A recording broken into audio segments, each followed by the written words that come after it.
Alrighty. Peace.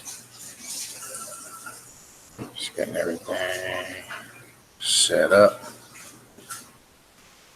And rolling. Bear with me.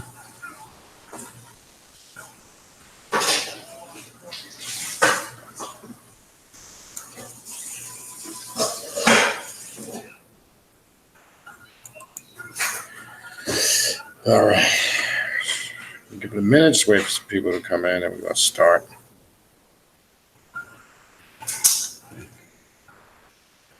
Sure that's good. All right, cool.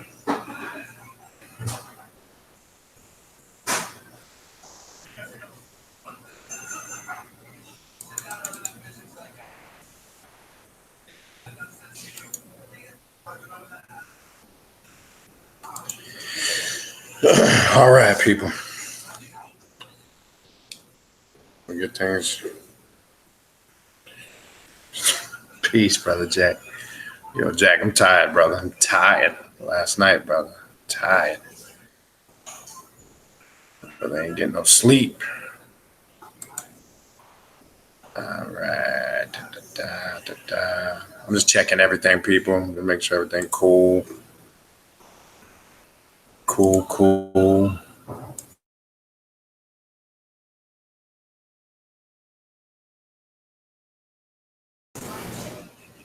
My bad.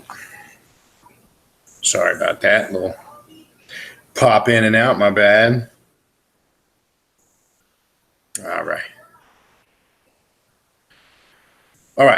So a couple quick announcements before we begin. One, in addition to people being able to come in live and ask questions, we also have now a call-in phone number. You could actually call in live right here on the YouTube. If you don't want to physically come in live, I'm going to put the phone number. I'll put that phone number up when it comes time for that. So there will be a call-in number now. Every time we do the live show, you'll be able to call in over the phone right here live and ask questions. Again, the objective is to get more people, to participate, get feedback. Have you guys participate, ask questions, because the key is we want to make sure you're grasping the information. I want to hear your experience on that too.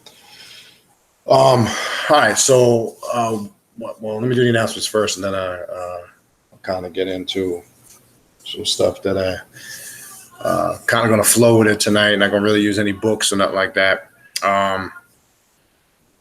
First off, put the flyer together. Actually, we already have, believe it or not, that's a quick turnaround. We usually marinate on it for a week or so.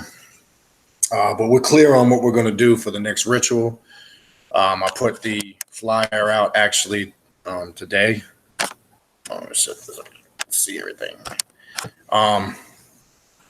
So that will be on March 29th. So I figure earlier the better. Gives people time to prepare if they would like to attend that ritual. That's going to be on Friday, March 29th, 8 p.m. Eastern time. It's going to be the ritual of Kali Durga. All right. Not Kali Ma. It's a combination of both Kali Ma and Durga. It's going to continue the work that we're doing, the intense personal work that each individual has been doing on themselves. We've been focusing on that pretty hard the last couple of months. So we want to continue that. So I think working with this particular quote unquote energy, I think will be a great thing after what we just completed, which I'm going to talk about that real briefly, which was something else. And I know Brother Jack is here. Sister Myra was at the ritual. We had a sister that traveled all the way from Seattle, Washington. Doesn't know us from squat from the channel. Took the trip, participated in the ritual, fit right in. I'm going to get into that in a minute. So we're going to continue in that area of intense personal work. Because the objective, again, is, which is very important, that you hear me talking about a lot, is getting yourself, quote unquote, right, getting yourself connected as far as how you need to be connected to really start working with different aspects of this path. Call it making, order out of your personal chaos. That's kind of the central theme. That's kind of something we strive to do every day on a daily basis. And we're going to continue that with this ritual now. The only thing I'll tell you about this ritual, which obviously the whole thing isn't formatted yet, but the ideas that came clear, what it will involve obviously is intense drumming. We did one ritual a couple of years ago for Cali. We haven't done anything since then, so it's been a while. Now we're going to combine it with Durga, which is a more intense path, a little bit different from what we did a couple of years ago. So there will be intense drumming. There will be mantras involved in this particular ritual, some other stuff, which I'm not going to get into openly. It's intense is the best way I can describe it. Completely different from what we did last month, and a lot of people were caught off guard what we did this past weekend. They had no idea, and I was throwing hints out there for weeks. So I would pay attention to videos if you're really pay attention period. But if you're an individual that's gonna be coming to the work that we do at the end of the month every month, I kind of try to throw some stuff out there to prepare you. Some people caught it after the fact. Some people caught it during. Some people didn't catch it at all. But I say this, and I said this to the people that showed up. Don't ever get comfortable when you show up. Don't think, sometimes I see that people get in a comfort zone. If you come and you attend, I really mean when I say have an open mind and be prepared for whatever. That's the best way I can describe it. And I say that with 100% sincerity. Don't come thinking you're just going to mosey your way through. That's just not how it works. We do all different type of work here. There's different levels to it. Sometimes it's something like this past weekend where you go through trials and tribulations, challenges, and things of that nature. Sometimes it could be something of a highly more mental and spiritual nature. Sometimes it could be something a little more physical and tangible. It just all depends on what's going on. But I can tell you this, the best way to be prepared is just be prepared for whatever. That's the best way I can describe it. And that's to keep you sharp. That's to keep you on your toes. You always should be in that state of mind on this path. You never should feel that you're 100% comfortable, because when you do, that's a telltale sign that you're doing something wrong. Okay. So always be, on guard, sharp, always be prepared. It is what it is. And I explained to the people that came to the ritual this past Saturday, and I want to explain this to everybody else. Understand this. And there'll be a lot of people that would relate this the same way, would put it in the same perspective. If you work with me, okay, you will have to walk the same path of those that came prior to us. Okay, I want to explain what I mean by that. Okay, now I'm not saying you're going to go through the same exact things they went through. I'm not saying you're going to go through the same exact initiations and rituals and etc. That's not what I mean. You will, to some extent, you will experience the similar energies, the similar challenges, the similar work. You will have to put in that same work. Bottom line, I don't give a shit how anybody else does it. Shit is irrelevant to me. If you really want to, quote unquote, earn your stripes, it goes beyond just reading a book or gravitating towards something because you like it and then make all these, ridiculous ass statements, or profess to be this or that. There's just too much of that shit that goes on in all these conscious circles. Everybody, somebody reads a couple of books on Egypt, they're a Kemetic master. No, it's not how it works on this path. I've been saying for well over a year and some change now, possibly going on 2 years, there will come a time when you have to show and prove and demonstrate your power as a black magician, as an individual who you say you are. When you come amongst us, you will have to show and prove that. Not just talk about it, not just regurgitate something from a book, not just spit off some knowledge about something you like and then give yourself these titles. You can't get all the accolades without doing any of the work. That's how I operate. I couldn't give a fuck how anybody else does. That's just not how I roll. If you don't agree or like what I say, it is what it is. It's personal, but that's how we work. And the reason for that, just so we're clear and follow that up, is because my objective is, one, I want people to experience every aspect of this.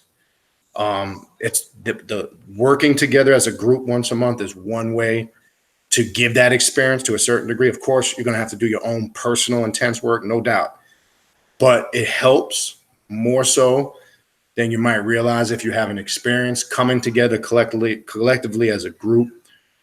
Sharing and experiencing is a whole nother unique experience that stays with you, that carries over into your personal work. It's not something that just is for the moment.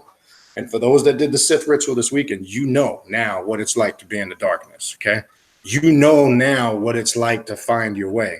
You know now what it's like to see with this eye and not these eyes, because it never ceases to amaze me.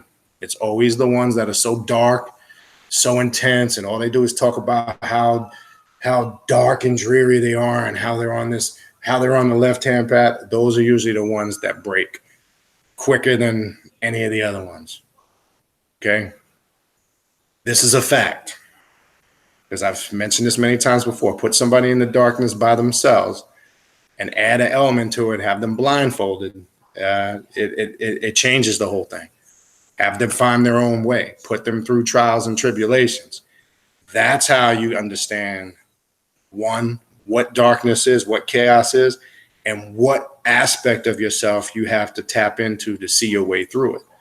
So the ritual in itself was very similar to an initiatic OTO/Masonic type of ritual. It's the best way I can describe it. I'm not going to get into depth about everything, but you see all types of reactions: fear, anxiety, unknown. And for those that went through it, and I know there's a couple in here, to be nice. It would be nice, quote unquote, to have somebody come in and share their perspective. I received an email, a couple of emails actually, and about people that had to absorb the experience because it's something probably they've never experienced. Well, everybody that came that night, besides probably Brother Yehuda, never experienced that. But real quick, Sister Myra. But real quick, Tanisha, I mean, I know I'm kind of just going to flow with it tonight, so there's no set format. Tanisha asks a good question. What I mean by show and improve, it's not just in a group setting. That's not what I meant when I said that. What I'm saying is when you come in that group setting, it's very detectable to see, quote unquote, if you're absorbing or what you're claiming or professing to know or be into. You're going to have to demonstrate that, and by your demonstration or lack thereof, and that could be various different things, going through an initiation. It could be doing a presentation. It could be leading a ritual, performing something in that. That's what I mean when I say you have to show, demonstrate, and prove. So I'm simply saying beyond talking. That's what I mean. And one of those actions, usually somebody that can perform or carry out one of those tasks, and what determines the success or lack thereof that is the results. It's that simple. Do you get results? All right. I also want to put out there real quick, we do now have a up and running, thanks to Ray Shortly, we do have a up and running Facebook page and Instagram now. So all the shows are on there and announcements. So it's Primordial Chaos Radio on Instagram and Facebook. No, Set Heru on Facebook. I'm sorry. Set Heru on Facebook. Primordial Chaos Radio on Instagram. We have all the shows and announcements, the YouTube link, everything is on there. So I want you guys to go check that out. Subscribe to it. I forgot to throw that out there. I don't know how I forgot that. So that is up and running.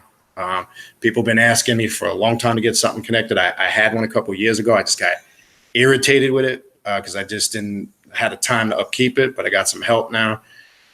So that's up and running, maintained. So go check that out. I'm going to start putting that in the description boxes of all the videos. Remember this week, this Thursday, 2 nights from now, we got Val Cadman here. I posted that up. His new book is phenomenal. If you're into working with the demon, the demons, the Goetia, and that quote unquote Hebrew tradition, he's going in hard in that book, on the core principles of Hebrew demonology. And believe me, don't get tricked by that term Hebrew.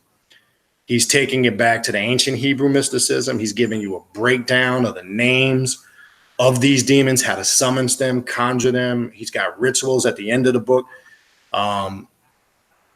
It's a great read. If you haven't got it yet, it is officially out now. You can get it on Amazon. You can go to his website. He's posted the show on his pages that he's going to be here on Thursday night. You definitely don't want to miss that. This is your chance. Again, he doesn't do next to none public appearances. If you're familiar with him, you'll have a chance to actually ask him questions, not just about his new book. Obviously, he has many different works out, as you know. I've always been a big fan of his work because he keeps it very simple, straight to the point. The rituals and the work that he has in there, it's very easy to graph stuff from there, create your own stuff. It's not complicated.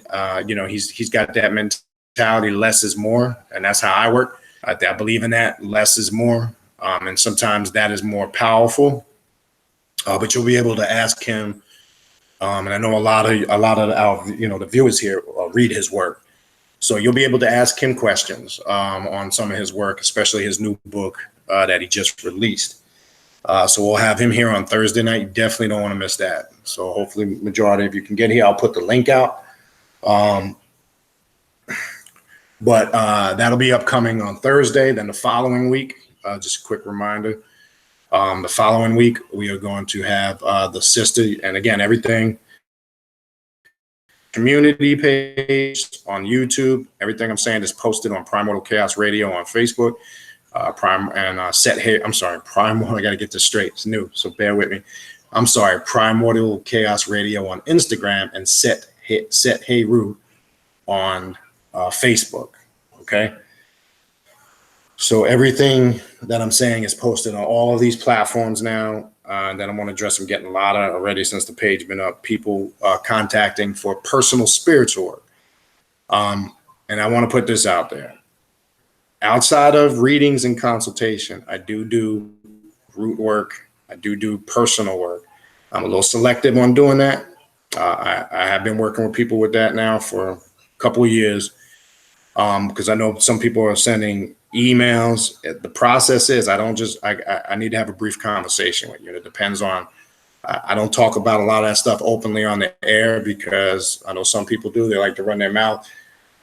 Certain spiritualists, I'm not knocking them if that's what they do. I work a different way with that.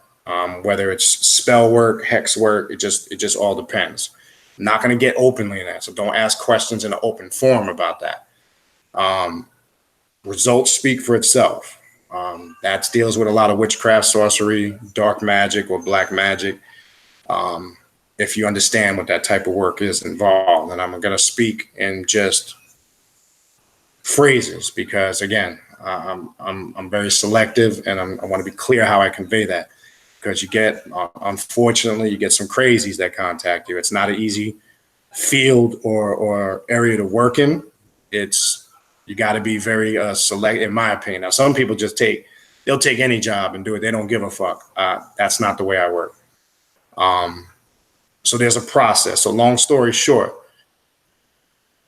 you don't need to go openly about your situation, what happened, why such and such left you, and don't do that to yourself out in the open. Okay. Just contact me, send an email. There's a way to work stuff like that, if that is your interest. All right. Because since we put up the Facebook and Instagram pages, we got people already contacting in reference to that. Like I say, I keep my stuff on a certain level. My results speak for itself. I don't need to do fake testimonials because that shit bothers me, having to put all over your page. It speaks for itself, okay? And again, that type of work I do, I'm probably more reasonable than majority of the people out there as far as cost, all right? But I'll just leave that there. But long story short, if that is your area of interest, just shoot me an email and we go from there, all right? Don't put your business out there on Front Street. All right. The more because you don't, again, on all these platforms, you don't know who's watching. Okay. So don't put your business out on Front Street. Just send me an email. All right. So the following week on the 7th, we're going to have the Sister Priestess Asset and Ra. I hope you guys have had a chance to check out her channel. We have her on the Primordial Chaos Instagram radio page. She's on the Facebook. Got some links that you can check her out. I've told you guys, check her videos out. I'm excited to get her on here because, in my opinion, she's one of those raw dog females. And what I mean by that is, again, I'm fucking sick and tired and nauseated that any female teacher that steps up in the platform has to be on this sexual feminine thing. It's fucking annoying. Yeah, that's part of it, as I said before. But let's put women in the same category as far as men. Can't let them just be teachers. It don't always have to be about, feminine energy and sexuality and female. We got to stop separating the two. I say that because I believe in my opinion, and I believe in my opinion that Priestess Asid Amun Ra, she is an overall teacher that can hold her weight with any dude. It's not just about female topics. She can teach on anything. And that's what it's about. A woman being able to teach men, women, and children, just like we do as men. So that's my goal with, bringing females on. I'm not just focusing on this feminine energy shit and everything's sexual and feminine this. And again, that's part of this path. I'm not saying it's not, but let's stop acting like that's all the female's good to and what we're good for and what we're doing the same thing other paths do. We're subliminally, whether we're conscious of it or not, we're chauvinistically stereotyping the female, whether we're conscious of it or not. You might say on the surface, no, that's not what I'm doing, but we do that sometimes on this path and we're not aware of it. So let a teacher just be a teacher, regardless what they are, a male, a female, a young adult, a child. As long as they can hold their weight, get the knowledge out, get the information across. That's all that matters. They don't have to just be a female and teach on feminine stuff or feminine energy or feminine aspects of the left-hand path. A sister can get up here and talk about Palo or break down witchcraft or break down dark matter. I mean, let's just roll with it like that, whatever it may be. So we're going to have her on March 7th. I'm looking forward to that. March 9th, again, gotta make sure we put this out. That's a Saturday, 4:00. We're gonna have Richard K. Page here, author of, he's a world-known Luciferian author. He's put out several books. His most popular one is probably The Alter Ego. We will have him here, 4 p.m., March 9th, Eastern Standard Time, due to the fact he lives in a different time zone and 6 hours ahead of us.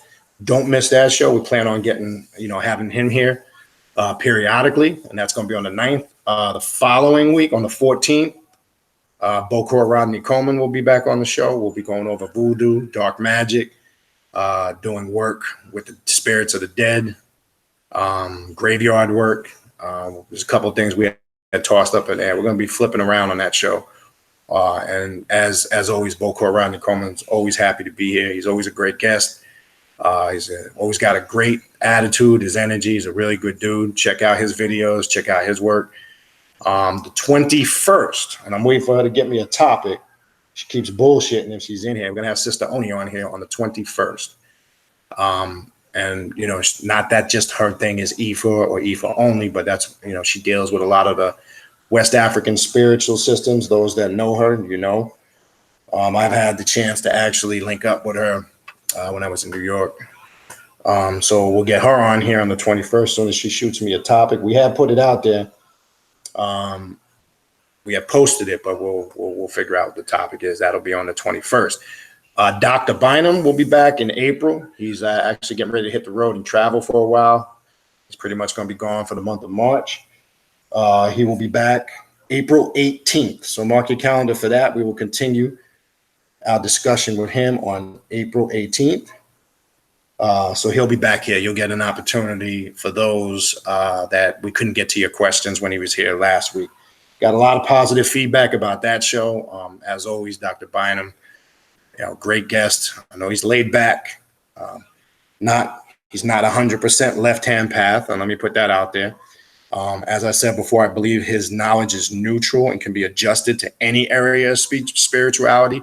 He does have experience in the areas of tantric Dravidian left-hand path aspects. He's actually been over, to India and worked with them systems. So keep that in mind. So I don't want you to think he's a, quote unquote, what we would term left-hand path. He's very familiar with it. He talks about it in his book in some aspects, but I think his knowledge and the information he has in his work, and that applies to any path of self-mastery, in my opinion.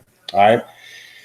So this is the shit we got coming up, going on. The ritual, again, the ritual of Kali Durga. I put that out there. It's posted on all the platforms, Primordial Chaos Radio on Instagram, Set Heru on Facebook. It's in the community section. The ritual of Kali Durga. We're about to go in on this shit. It's, I put a little phrase in there. It's Kali time, right? That's what we're getting ready to do. And if you ain't never been to a Kali ritual, you could pull some up on the internet and see some of the shit that goes on. It's a little different. You might see some over there in India. You might see some in Trinidad. Kind of what we do is close to what they do in Trinidad. If you've ever seen a Kali ritual in Trinidad, you could actually pull some up on YouTube. It can get a little intense, especially when that Kali energy comes down and mounts an individual. It's a warrior energy. And people are going to find out there's a lot more layers to Kali than just sexual energy. That's the other thing that gets me fucking nauseous. Anytime a female mentions Kali, it's sexual. Kali, this and that. And again, it's part of it. But it just goes to shows me that you don't really understand the full aspects of it. Outside of that, what else can you really get into and break down? Well, you're going to see the warrior side of this shit, okay?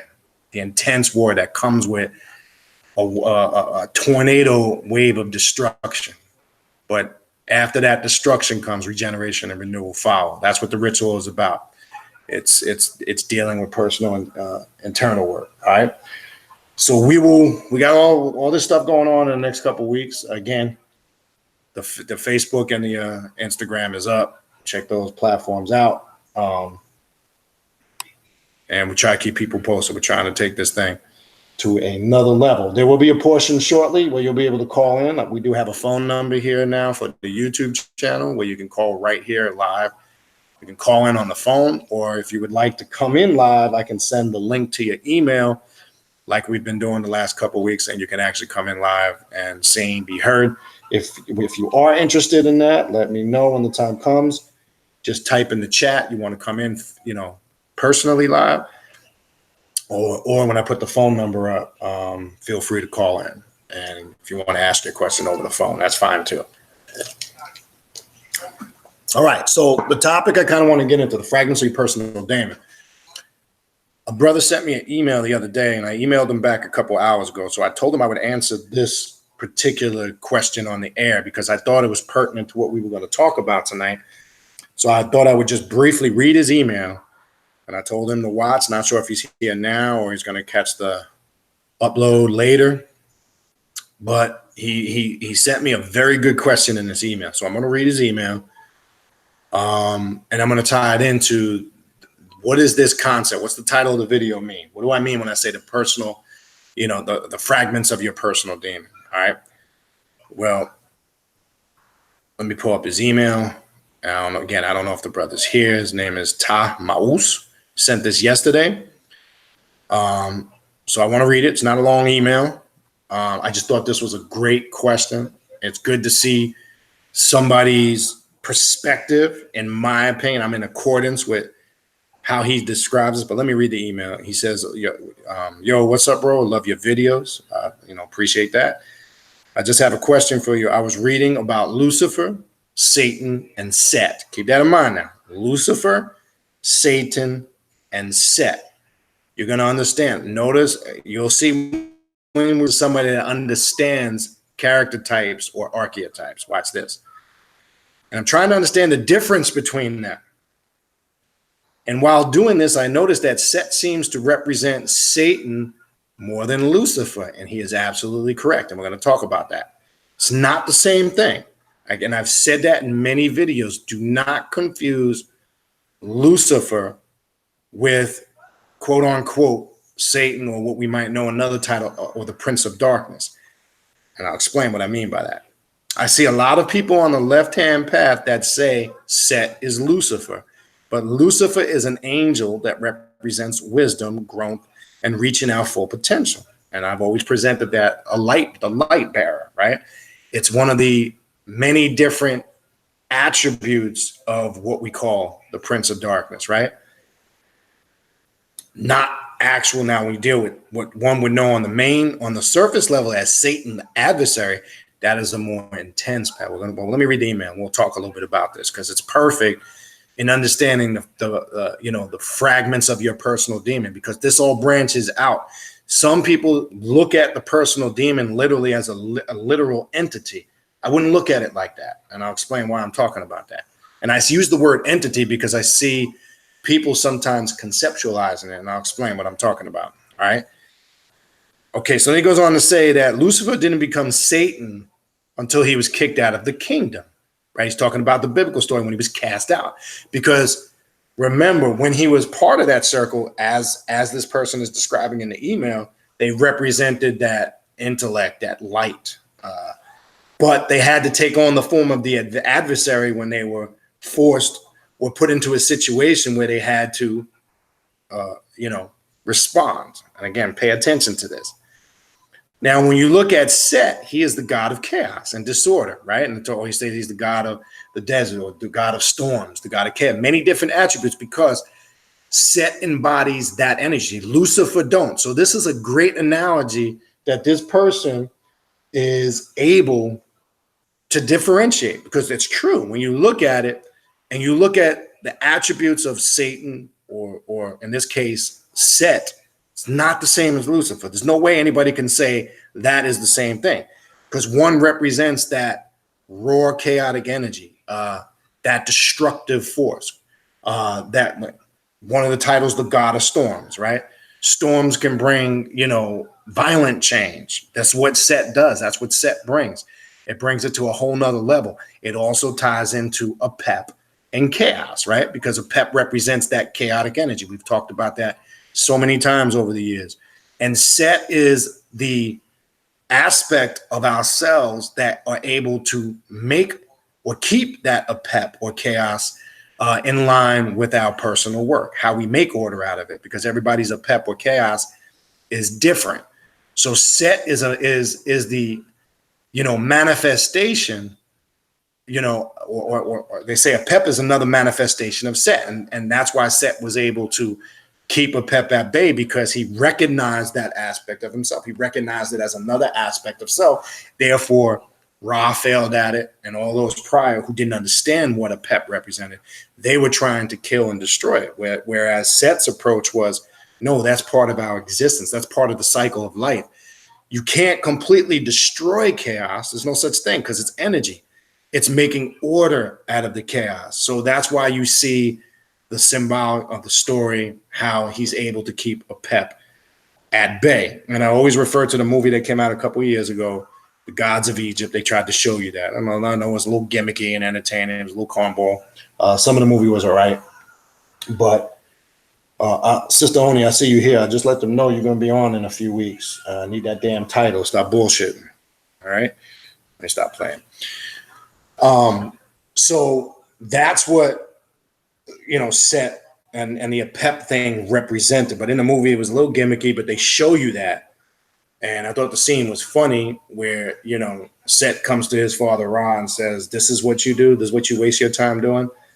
And, they show in the movie, again, very gimmicky and Hollywoody, but again, look at the symbols. You can't focus on that. And I kind of liked, except for the outcome, they kind of made the character that played Set, he was a little cocky and arrogant in a good way. And he was kind of like, you're wasting your time with this, because Ra was approaching it from quote unquote a religious mindset. So you can't destroy chaos. That's not what you do in this path. Chaos, again, primordial. That's why I call this channel this now. Because when you understand the primordial, what's the prime? The prime of something is the original aspect of something, the core essence of something. Set realized that primordial chaos is necessary for us to become the best that we can be. How? Because all of that chaos that comes your way, there's not just negativity in that chaos.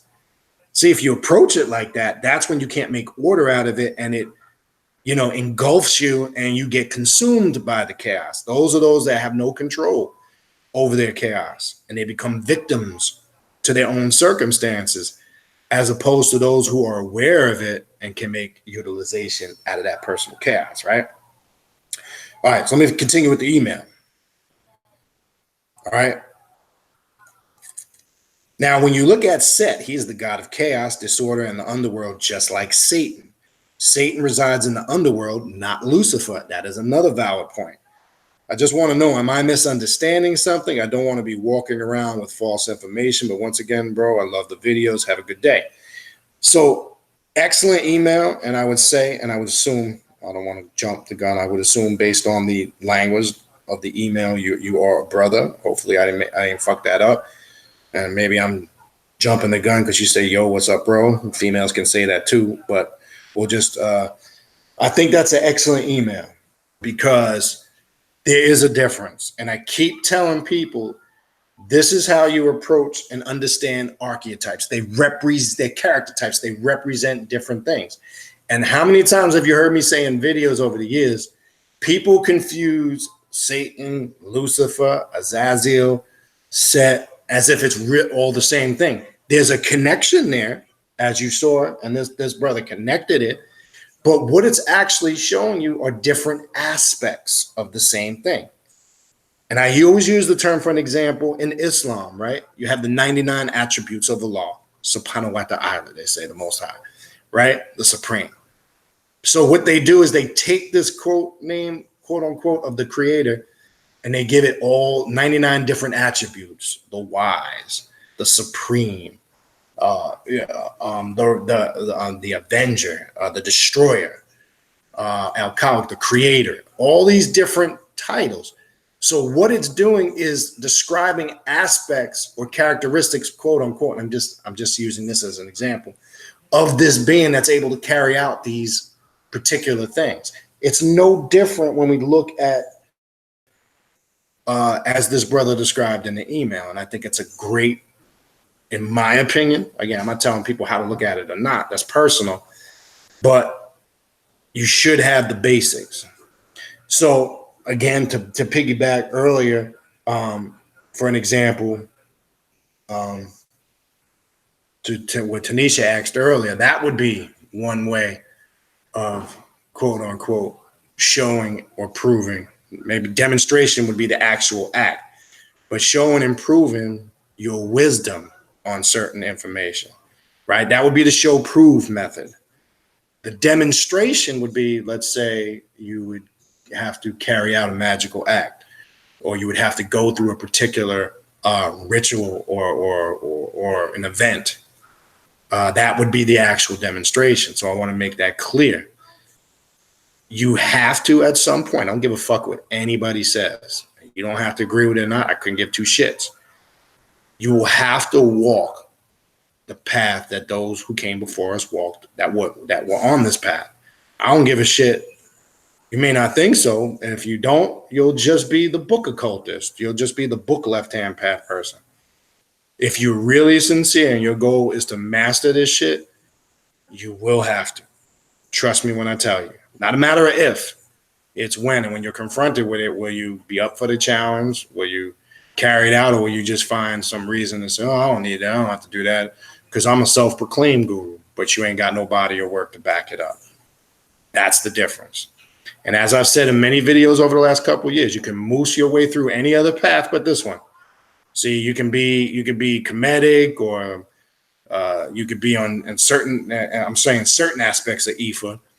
You can be whatever you want. You can put on the costume and the jewelry, and you fit right in, and nobody really questions you, or nobody really requires anything of you. If you're amongst real people that are on this path in the occult, and you're in certain circles, you know that you're gonna have to show and prove. And I know if you come amongst me, you're gonna have to show and prove. I'm sorry.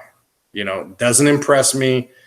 It never did back then when people, just because somebody says Hotep, that don't mean they know everything about Egypt. You understand? Just because, somebody wears a Baphomet chain, to me, that don't mean a damn thing to me. That shit is irrelevant. Just because somebody's wearing a Kali sigil, it doesn't mean shit to me.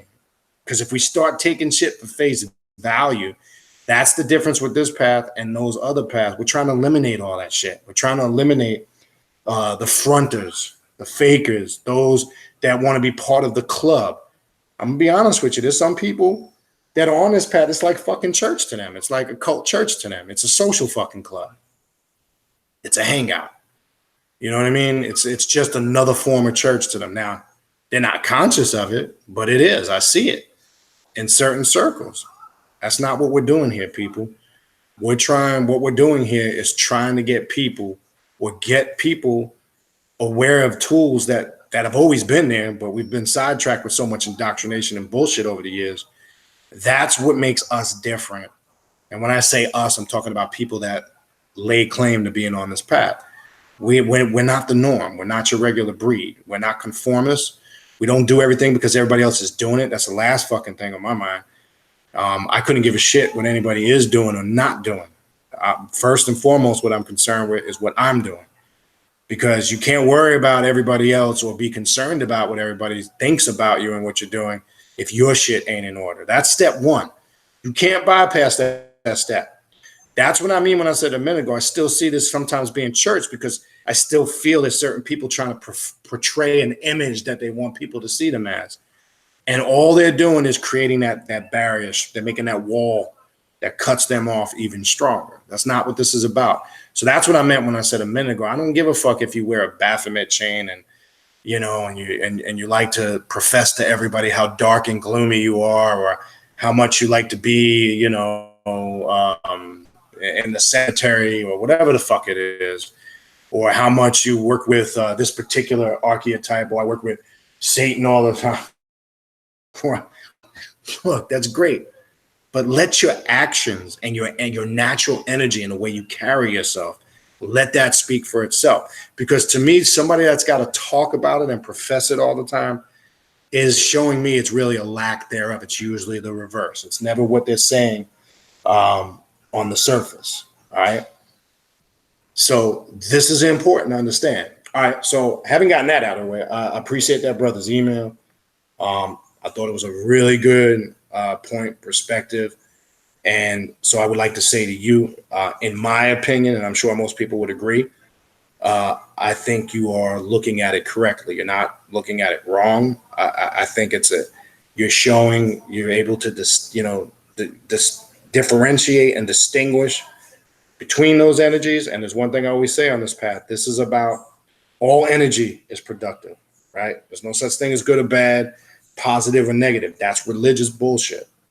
You may not understand that now. Most people do on this path. You know what I'm talking about. An adept works with all that energy.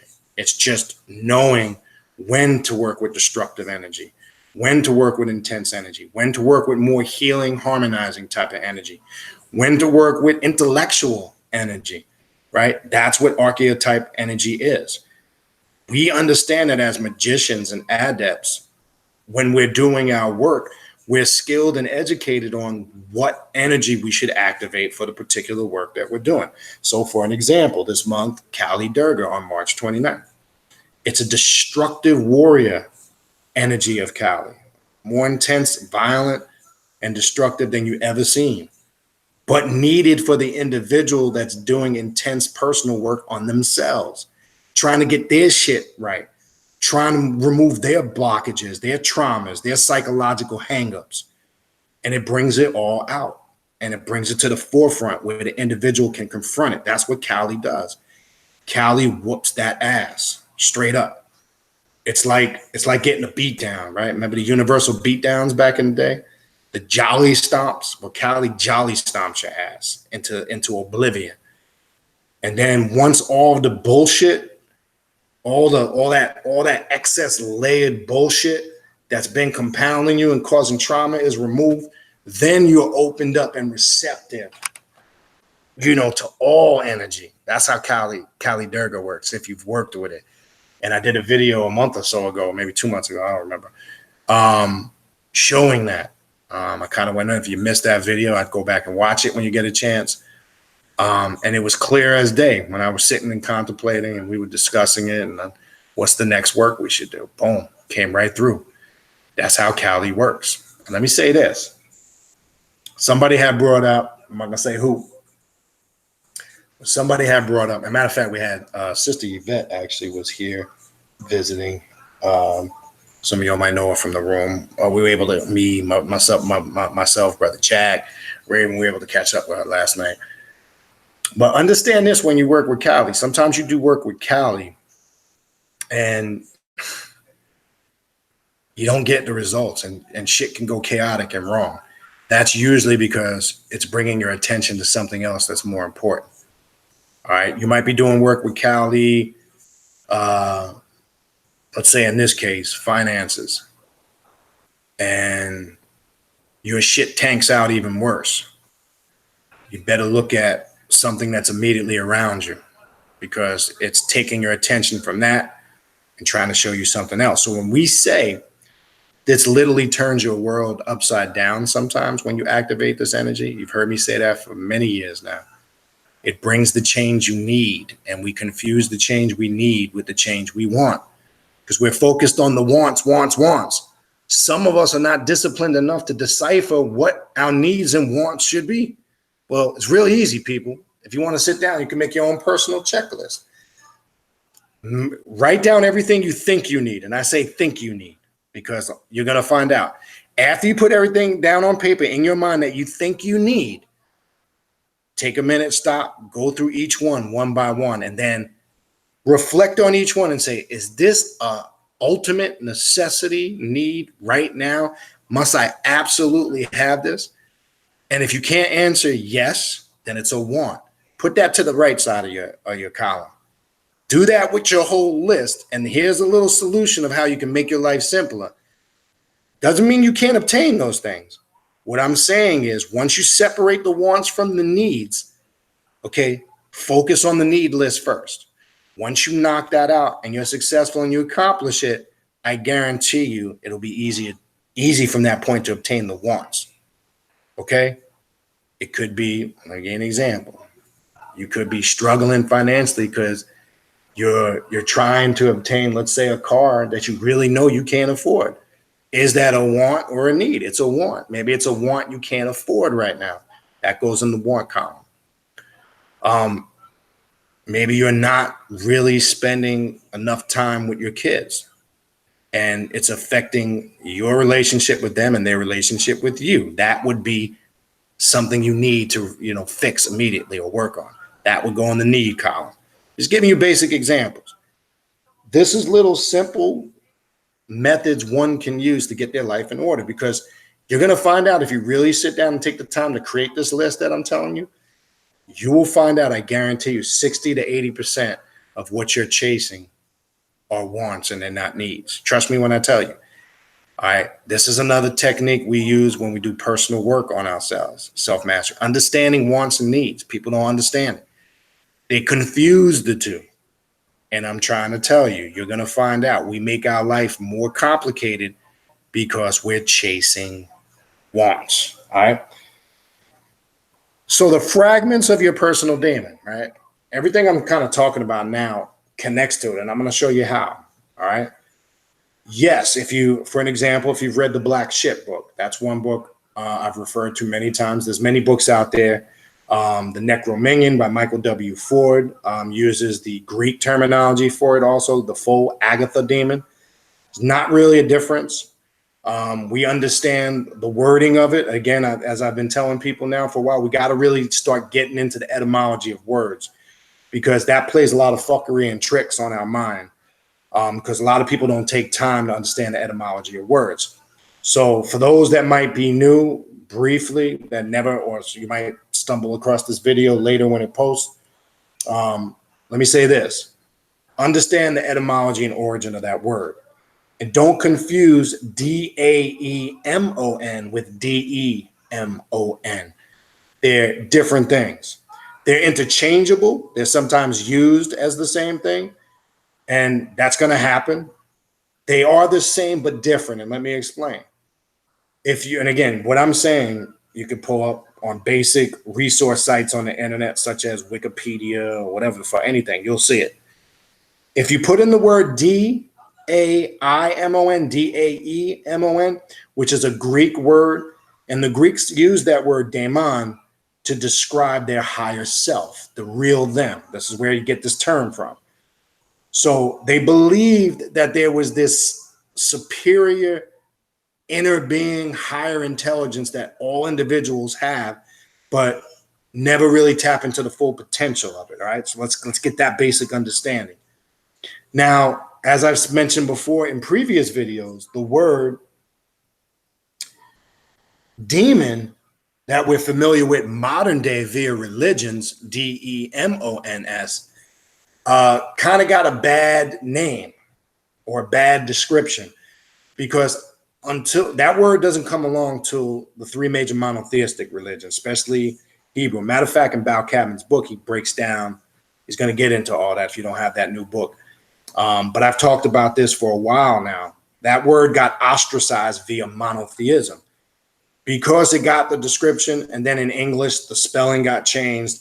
When people hear the word demon, Demon, how we pronounce it in modern day New English, which is a baby fucking language, we think of the exorcist, ghosts and demons and spirit possession from a religious perspective. Let me make that clear. And unfortunately, that's not really what it is. Now, for an example, and we'll talk about this with Bal Cabin on Thursday, in his book, like he says, he's going to show you in the book how Lilith isn't really a demon like we would think it is. And he's going to explain that. And he comes from a good perspective. He don't really consider that working with one of these demonic forces. It's more or less, that's we'll get into that. But I'm trying to show you the differences, all right? And how the word, let's stay with the basics first, and then we'll work our way. That word, again, started to it was associated with all that negative shit that I just mentioned. So now when people hear demon, it don't matter if you're saying daemon or demon, they still are spooked out. I'm talking about people that may not be aware, people that, quote unquote, are not on this path. So when we say on this path, we work with our personal daemon or demons, what we might call these demons, like let's say somebody's looking at the 72 Goetia, 72 companions of Set, right? Those are just different fragments of those higher selves. See, if you think that, if you connect that with what one would term, again, from a philosophical, faith-based perspective as evil, because my next question is, if somebody makes the statement that's evil, I would have to ask the person in their own words, how would you describe evil? And I guarantee you it would be some type of religious definition from something they read or saw. When we say all demons, okay, when we're talking about working with these energies, it's not what you see on TV and in the movies and what you're reading in some of these religious books that religious people have written. And one thing Dr. Bynum said on last week's show, and I want to repeat it. Anything dealing with witchcraft, magic, sorcery, especially in African spiritual systems, or anything working with, spirits mounting you or possessing you, is always ostracized in the Western world. And it's usually, like he said, it's Western authors that was their goal, to intentionally set out and make it look negative, because that was their goal, because they don't understand it. So it's evil to somebody who doesn't understand it, and they're being spoon-fed information by these individuals who have an agenda to make it look negative and evil. If you've ever worked with the jinn or the Goetia or demons in general, you know what a powerful, uplifting, and darkening enlightenment, I say in darkening enlightenment for a reason, spiritual, tranquil experience it can be. And people don't realize on this path, those higher sciences of meditation, visualization, all these things that people think we don't utilize on this path, we utilize it to the purest and highest intent. Visualization and imagination are some of the keys to unlocking the power of your subjective realm. If you understand this path, if you really work magic, if you're really performing rituals, if you're really, getting the results via your work, you understand the power of the mind. All is mental, mental is all. The universe is mental. Energy is nothing but vibrational degrees of the same thing, polarity, right? An adept understands this when they're working in magic. And that's why you always hear me say over the years, if you you can't understand Ma'at if you don't understand the 7 Hermetic principles. And the mistake that's made in these conscious circles of Cometicism is everybody's focused Ma'at. Everything is Ma'at. Well, your focus is too much on the objective. Because remember, the objective, the power of the objective, and how successful you are in your objective realm determines how you're able to access your subjective. Well, the 7 Hermetic principles show you how you really tap into your subjective realm and how that's connected. So that's why I'm trying to say, anybody that starts rambling on about Ma'at this, Ma'at that, I'm not saying there's nothing beneficial to Ma'at, but you can't do it reverse, go straight to the objective and not understand the subjective realm. That's what the Emerald Tablets of Tahuti is all about, understanding the one thing. It was clearly breaking down the as above, so below. And what Tahuti was trying to show in there, that it's all connected. There is no separation. What is the one thing, right? That's what the Emerald Tablets is trying to teach and convey. What is the one thing? Well, the one thing is understanding that nothing is separated. It's all connected. We as humans, because in our weaknesses, because in our insecurities, we need to categorize shit because it makes us feel comfortable. What do I mean? So we categorize as good, bad, positive, negative, right, wrong. That is all personal perception. A real magician knows, by understanding the doctrine of rhythm and vibration and polarity, they understand it's all a matter of perception and how you perceive it. That's why I said there's no right or wrong, good or bad. There is no positive and negative. There's no such thing as bad energy. That's why I don't fuck with any of that banishing shit. You don't banish. I prefer to, when we do magic work, and those that have come to the rituals have seen it and participated, we like to cast the Hermetic circle. We like to charge up the space. It's not banishing. If you understand working Egyptian Heka or Egyptian black magic, or Heka, as most people know it, I'm using terms they're familiar with. If you understand Heka, there's a difference between casting the Hermetic circle and consecrating your space, because you sanctify it, you seal it, you lock the energy in. So what we're doing is taking all of the elements. I did a whole video on that, because really when you're casting that Hermetic circle, you're casting the 8-pointed star of chaos, because you're going through all points. It literally makes an 8-pointed star. I did a video on that back in December, I think it was. That's what I do. That many people I also know, that's what we do when we do the rituals. We always cast the Hermetic circle before we start, because we know when we cast that circle and create that 8-pointed star of chaos, everything emerges from that primordial chaos, those prime elements. And we don't want to banish any of that. We don't want to remove any of that. And then in casting that Hermetic circle, we invoke the triad of light and the triad of darkness, because we also know as adepts, we need both of those energies to harmonize and work together. Who is the triad of light? Aset, or some know as Isis, Horus, or as some know as Heru, Usir, or some know as Osiris. If you understand what they represent, that would be the triad of light or intellect, right? That comes from the darkness. Who's the triad of darkness, right? Set, Satuk, Seth, obviously, who's the forefront or spearhead, is the foundation to this whole thing. Now we have the 6 there, but we'll get back to that in a second. Anpu or Anubis, who is the road opening gateway keeper in a sense, because he has the keys to take you down the path, to open you up to those particular states of consciousness. No different than any other road opener, gatekeeper deities. It could be Papa Legba, etc. And then you have, of course, Sekhmet, the devourer, the female warrior, right? Says in when you read in the Egyptian writings, in the pyramid text, in the coming forth by day, it says she devoured the blood of the gods, right? I've talked about this in the past, right? You'll see in the Egyptian Dictionary of Gods and Goddesses, I can't remember the author's name. You hear me talk about that book in the past. Get that book. I can't remember the author's name. Somebody might have it, put it up there. Go read the section in there on Sekhmet.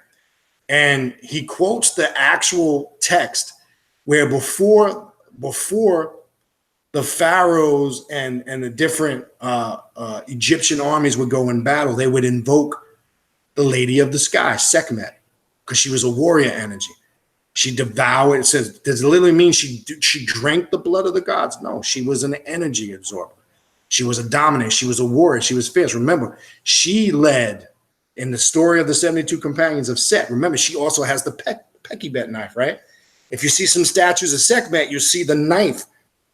You see the same knife Set's carrying. If you look at images of Kali, Kali has that same Pekibet knife. What does that represent? Separation, isolation, non-conformity. It represents an individual, quote unquote, that's a god or a goddess that thinks for themselves, stands on their own, right? The story goes with Set. It says he ripped himself from the womb of his mother Nut, right? The symbolicism in that. So he didn't even want to traditionally enter the world like normal people do. Think about that shit for a minute and the symbolism and how powerful it is. He didn't want to come the regular route like we all did, like we all know on basic science. He just said, fuck that, I'm coming out now. Well, that's symbolic of you when you wake the fuck up, when you realize everything you've been taught is a motherfucking lie. Everything you've been taught has been indoctrination. Everything you've been spoon-fed from a child until you, quote unquote, woke up, if we want to use that term, was a lie. So now that you've woken up, the challenge is now I must go back and reteach myself. What does that mean? You have to look at everything you used to look at, but now reevaluate it.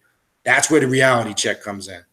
And as I said before, just because you've been doing something for many years doesn't make it right. Some people struggle with that. Well, you know, I've been doing this for so long like this. That doesn't make it right, partner. Sorry. That's where the work comes in. That's where the sacrifice and the challenge. You might have to rethink and reevaluate everything, quote unquote, you thought you knew. All right.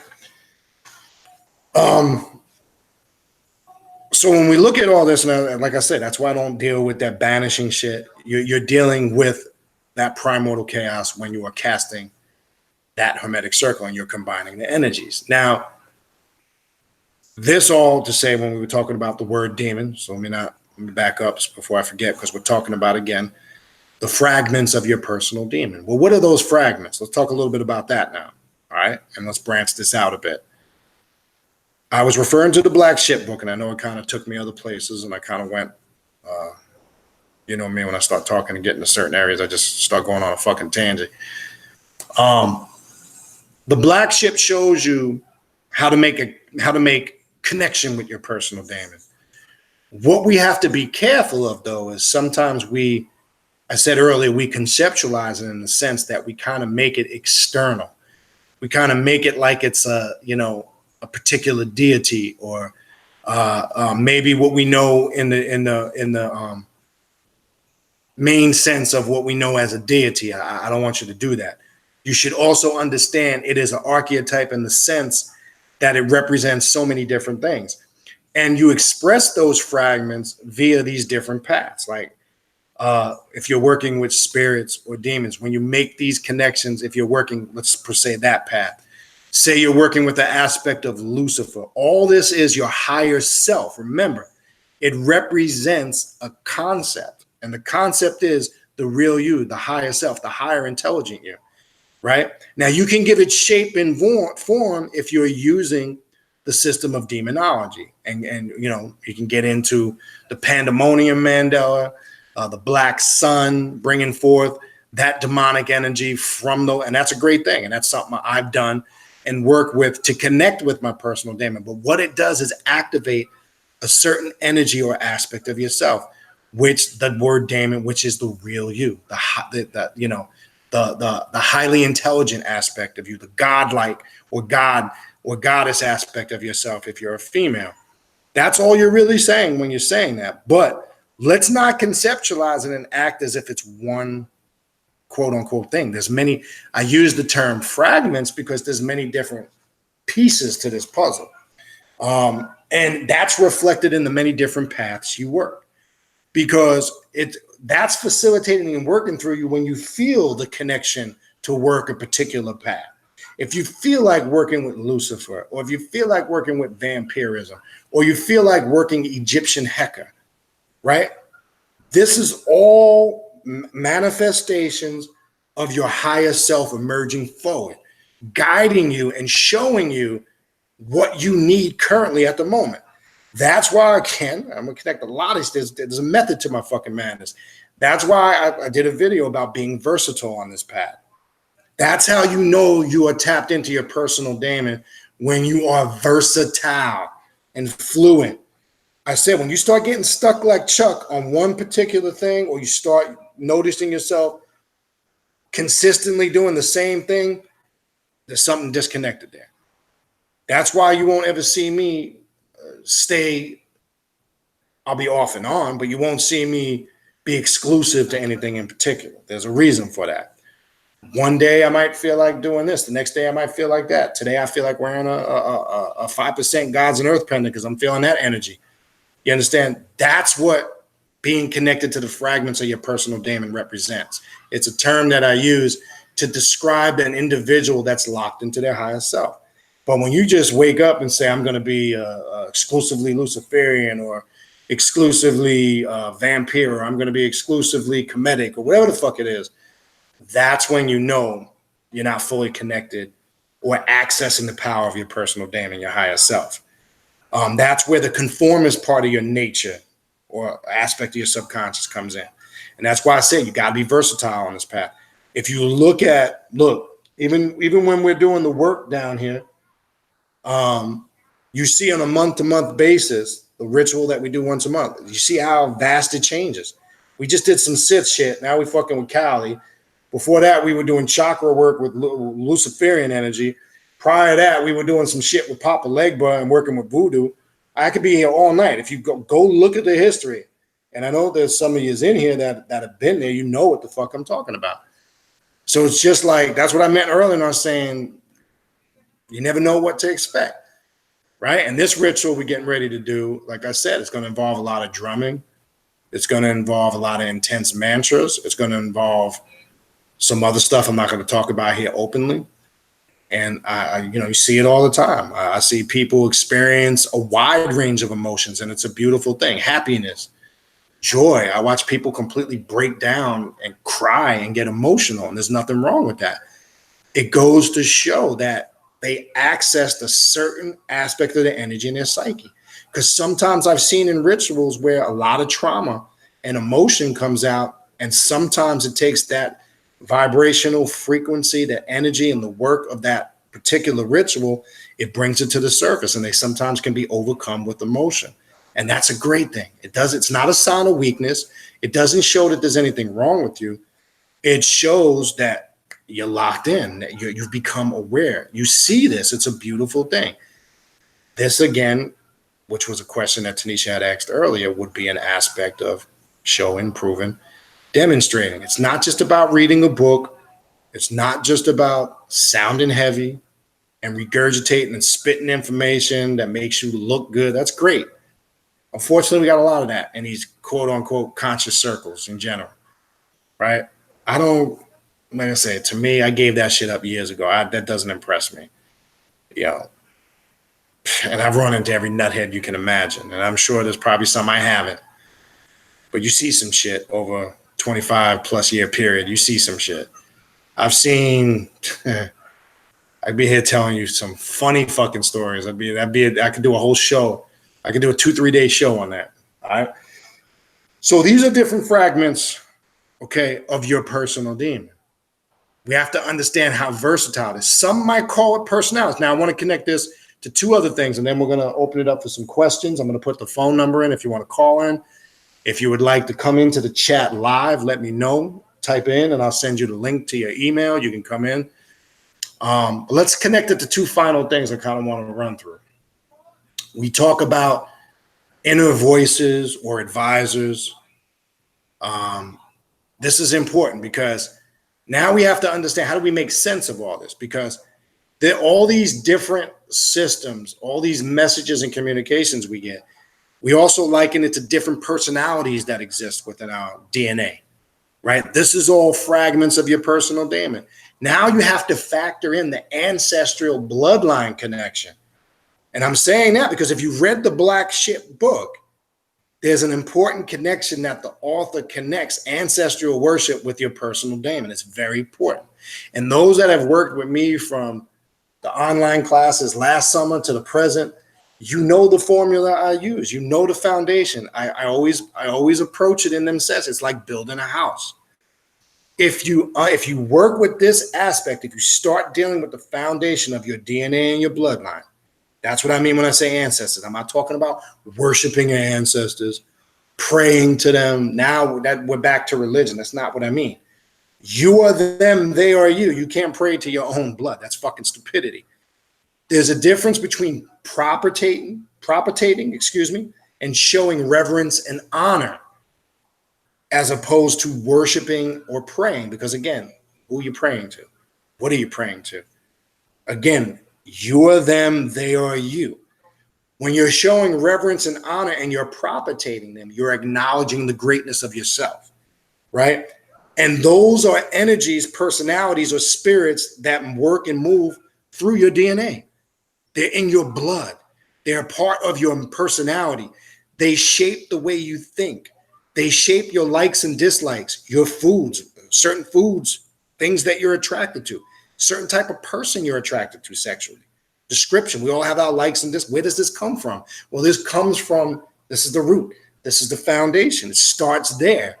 So to understand and access that personal daemon, you must understand yourself, right?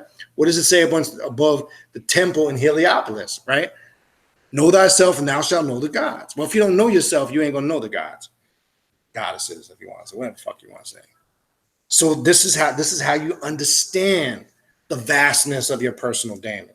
It starts with the DNA ancestors that run through your blood. And that's why I'm referring to the Black Ship, because as you know, he's got a whole section in there on reverence of the ancestors, how to set up, gives you suggestions from all different traditions, how to set up ancestral altars, how to propitiate them by giving them, if you so choose, food offerings. How do you do that? Well, if you have an ancestor that was alive, say your grandmother, say she liked coffee made a certain way. It's as simple as just making coffee and putting it there just the way she likes it. She might have liked marble pound cake. You know what I mean? Cut her a slice of pound cake, or your uncle, and put it there. What that does is the ancestral altar is like a landing strip. Look at it like how an airplane at nighttime needs to see the lights on the runway.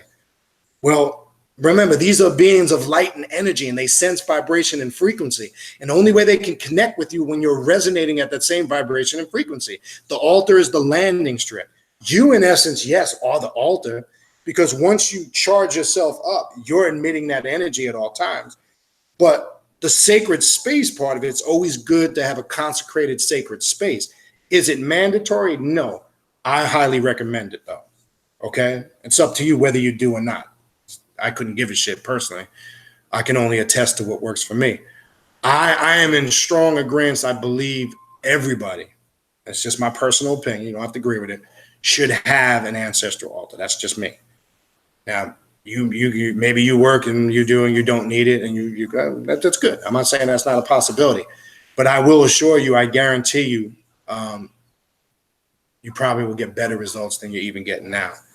But once you make the connection and that energy from the altar starts to even be more activated and resonate with you, you start making connection anywhere, any place, anytime. The altar is just a focal point. All the altar does is centralize your thoughts. It focuses them. Not that you can do that anywhere from within, but remember, when we're dealing with imagery and working this path of magic, the imagery sometimes enhances it even more. All right. So this is important. This is critical when understanding the different fragments. So we start to understand the personalities that start to work through us, right? Why do we like certain things? You ask yourself this. At growing up, I know a lot of us were this and we didn't understand it. We do now. We might have been growing up and were, let's say a lot of us were very mesmerized, quote unquote, by martial arts culture. I know I was as a kid. I remember years ago when we grow up, we would go down on what we call 40 Deuce Times Square back in the day before they cleaned it up and made it all Disney. And they used to show the karate movies. I remember Channel 5 in New York would have them come on every Saturday. But we would go down to the karate, watch the karate movies, and we want to imitate the ninjas and the Shaolin monks and the masters. We would get so amazed at the powers that they had, right? I remember getting ninja gear, the whole gear, Chinese stars. Man, we used to fuck with the Chinese stars. It is some sick. I mean, I think about some of the shit we played with as kids. We could have killed ourselves. I remember having a samurai sword. We'd have sword fights. I mean, I'm literally. We didn't understand why we were so drawn to it. Then some of us found out, maybe via DNA background tests, that we have it in our blood. I know when I did mine, I was surprised how much Dravidian, and as the genealogy made its cross from Africa, through Northeast Africa, through Asia, through Southeast Europe, the Mediterranean, here to America, you see in the genealogy where you picked up these characteristics or traits. You might like a food, like, why the fuck do I like this food? Where on the immediate, when you look at your immediate genealogy, you can't make the connection. But then when you find out, when you do personal work, you're like, holy shit, that's why I like that food. You understand? I always use this analogy. We had a brother, I've mentioned this a couple times in the past. I had a brother come to class years ago. I'm going back to late 90s. He came at the time, it was more we were dealing with the, Egyptian stuff. We were talking about well, anyway, this brother was Jamaican, right? And he couldn't figure out why. He thought there was something wrong with him, literally. And it was funny, actually. As I'm talking about it, I'm actually seeing myself in the class and seeing the people that were there, and it was a really funny ass vibe.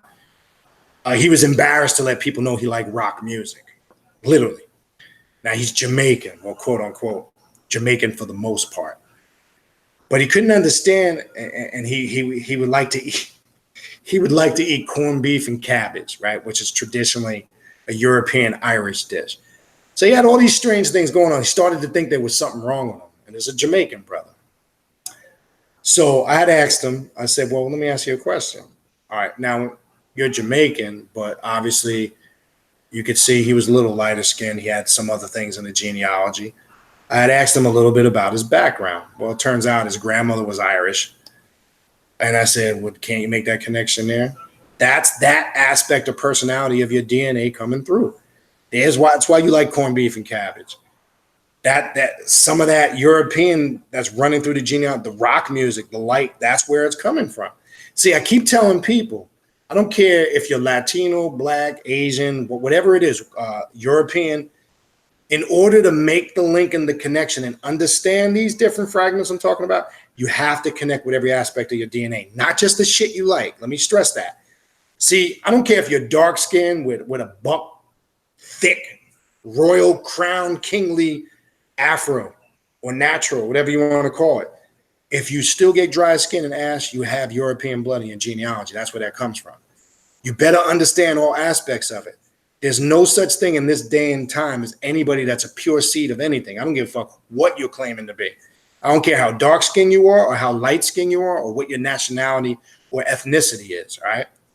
That's all. Don't get caught up in that shit. Once you start getting caught up in that, you're back to another form of religion. Not thinking it is religion, but it is religion. You must embrace all aspects of your DNA. I don't give a fuck what it is. See, we like to tend like that stuff isn't there. We like to act as if that's not a reality, and it is a fucking reality. It will help you understand yourself, if anything. And it's not about what you like and, what you love, what you hate. It's not about that. It's about what it is. We hit this phrase, it is what it is, right? What the fuck does that really mean? It is what it is. Well, it is what it is simply means it is what it is, motherfucker. Don't make it be what you want it to be. Again, we're back to confusing wants and needs. I found, look, I've sat over the years. Matter of fact, I don't think he's in here right now. Seth Atner, for an example. I remember back in the early 2000s, some of y'all know him as Brother Mike. You see him at some of the rituals. I remember in the early 2000s when we were doing a lot of work with Ifa and Santeria at the time. And we were at, his godmother is my godmother also. And we were at an Igun gathering, or a Misa, as some call it. And if you've ever been to an Igun gathering, or what some call a Misa in Santeria, it's basically a kind of ritual type of thing where there's an opening where everybody cleans themselves. There's some opening invocations. There's some drumming. And then we're basically in darkness. We have an ancestral altar set up. Everybody sits in a circle, and we let the spirit just communicate. And one by one, individuals are put in the middle, and everybody just goes to work. And whatever comes up, what the spirit communicates, etc. If you've been to one, you know what I'm talking about. If not, I'm just trying to convey it the best way I can. Well, Brother Mike is from St. Vincent in the Caribbean. A very dark-skinned brother, if you've seen him. Very, very royal African features, if you've seen him. He's got the Nubian features. He's your classic Afro-Caribbean dark-skinned brother, if you've seen Brother Mike. You know, he's got the natural hair, the royal hair, the whole nine. Well, turns out, and I'd like him to tell the story one day if we can get him in here. It turns out that in one of those Mises gathering, one of his ancestral spirits came forward, and it was a Scottish man from Scotland. The spirit came through, spoke, made it clear to him who he was. Long story short, as he found this out and started doing work with it and connected it, it became very beneficial because he had to suppress his ego and realize, I know everybody wants to be black and everything is African, this and that, but that is a part, and it works too, vice versa. There's some people here who might think they're completely European and they have African spiritual ancestors, because we know everything has its origin in ancient Africa. So it works to flip too, because you have some people that work in that type of spirituality, and they think everything that's connected to them in their bloodline is just European and Caucasian, and that's not true if you've really done spiritual work. Okay, let's dispel that myth and that lie. That's not true. So I used Brother Mike's experience because, long story short, that spirit wound up being beneficial for him. It wound up being something beneficial in the sense he was able to utilize it in many ways that were very productive for his growth. So this is all connected to the personal fragments of your demon. And that's why I said in the Black Ship book, that's why it's one book I always refer. If people want to understand the personal daemon and how to work with it, ancestral worship is a strong aspect and a connection to it. All right. Very important. All right. So what I think I covered the basics. All right. So what I'm going to do now is I'm just got to go grab something real quick. I'm going to put the phone number if you want to call in and ask a question. If you call in, a simple thing. First, I'm going to ask you to say your name and where you're calling from. Or if you would like to come in live, just type in the chat you want to come in live, and I'll send the link to your email. And all you have to do is just click the email, and that'll bring you right in the room. Give me 1 second. I just need to go grab some water, and I just need to go grab something. So get your questions ready. I'll go back through the chat too. Jack, I'm going to bring you in, Jack, in a second. Let me send you the link right now, actually. Maybe you can come in a minute while I step off. Let me send you the link real quick. Let me get Jack in here, and then I'm going to put the phone number. Right when I come back, I'll put the phone number in. Jack, I just sent you the link to your email. Hold it down for like 2 minutes. I'll be right back. All right, and then I'll go through the chat. So get your questions ready, people. I'm going to bring Brother Jack in. He should be here in a minute. All right, hold on.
Can you guys hear me?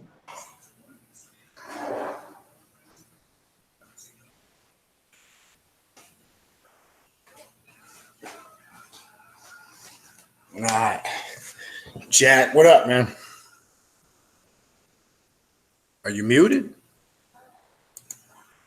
You're You can muted. hear All right. me? Yeah, I can hear you now, Can you hear man. What's me? going on, brother? Not much, man. Not much. What's up? Talk, Good talk. show, man.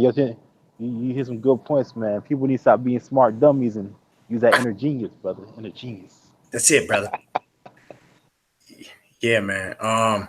So real quick, I'm gonna put the number in. Maybe you can share your thoughts. Well, I know you actually helped do the ritual. You didn't really participate in it. So maybe from somebody that actually was carrying out the ritual, because I've mentioned this before, but let me say this: Brother Jack, Brother Mike, Raven, they all do tremendous work. And those that come know, Jack is not a spectator. Jack is there constantly, and right now he's, the work he's doing now, he's actually travels a lot now, so it makes it a little even tougher for him, but he's still there. And he's actually one of the main people that carry out the rituals. So I want to put that out there. So I'm saying that to say maybe from somebody that was actually conducting the ritual, Jack, what maybe you can share quickly some viewpoints of what you what you saw and experienced as somebody that was, one of the main people conducting the ritual is what I'm saying. Yeah, yeah. It's kind of different, man. When you experience it, right? That's one side of it, and when you're conducting the ritual, that's another side of it. It makes you reflect on what you went through. You're just like, dang, that was me. Like I did. That's how I was reacting. Because I remember my reactions during that time period where, let's say a ritual I was like blindfolded. I'm in the dark, and now I'm in the dark for a couple of hours. I'm like my mind. It gets to a point where your mind is racing, and you got to Right. slow down. You got to think, okay, what's going on? You're a different part of you starts becoming activated, right? And it's like a part that's like a very rational, very logical part of you because your awareness grows. You're thinking about everything that's going on around you, from the touches, from the smell, from the Right. sounds. So it was very interesting um, to see that happen. So it was a good experience. But I know there's some people there that probably never experienced it before. So it kind of made me understand what they're going through, and helps you to understand, okay, how can you amplify it, Right. because you're actually bringing something out of them, so it's pretty dope. No, that's a good point. Now, again, so I want to be clear, and I don't know at what point you came in. Remember, and we're speaking about a ritual that's very initiatic in nature. Not that anybody initiated themselves to any specific group or organization. It was a personal initiation, but it had elements of what one would be familiar with: masonry, Eastern mysticism, or the Templi Orientis or OTO. And it's a ritual that we created to give people that experience. So that's what I meant earlier when I was saying walking that path like others before us. I'm not saying you're going to go through identically those same exact things, but you must experience those elements to be well-rounded. That is one aspect of this path, going through those type of workings. It's just one of the many. So I want to be clear when you heard Brother Jack talking about that. Good points, though. All right. All right, Tizza. Yeah, let me send you the link. I put the call-in number in the chat, 561-962-1137. If you want to call in and ask a question, that's the number to call. Again, you'll see it in the chat. People can keep putting it in there if it keeps going up, so I don't have to keep putting it in there. Again, it's 561-962-1137. That's if you want to call in live. Tizza, let me send you the link. If you want to come in live, just type in the chat you want to come in, and I'm going to send you the link. Okay. All right, Tiz, I just sent the link to your email. So all you got to do is click it and come in. John Trabacchino. Okay, cool.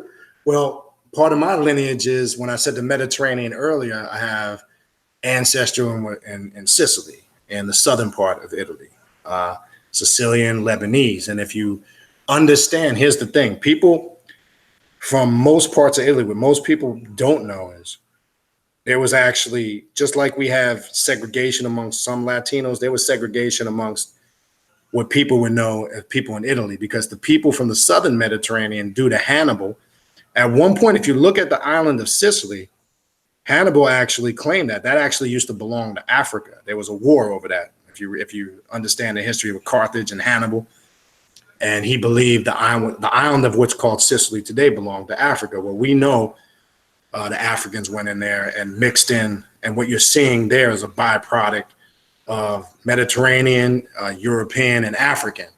And that's why you'll see some Sicilians or Southern Italians who tend to look, quote unquote, more Latino, or what some would term ethnic. And I hate that fucking term because that's really kind of racist.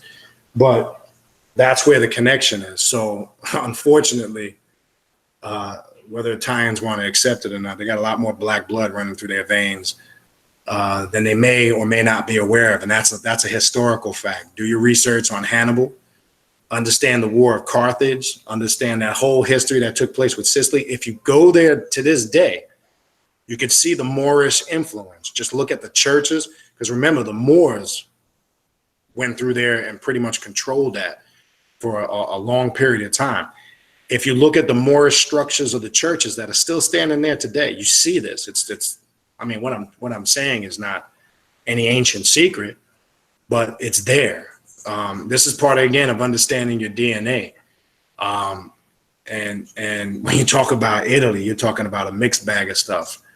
Now, the natural inhabitants of the northernmost part of Italy, they tend to be more what we would say genetically European. Now, I can tell you a story my grandfather had told me years ago. When they came to this country, when Italians came to this country, people may or may not be aware of this. When they came to this country, they would change their last names to English names. Like, let me give an example. Because the people from northern Italy tend to look more European, whereas the people from southern Italy tend to look a little more ethnic. And again, I got to use a word that people can connect with. The people from northern Italy that looked more European, they would change their last name to Smith or Johnson, because then it would make them fit in like if they were just white and European.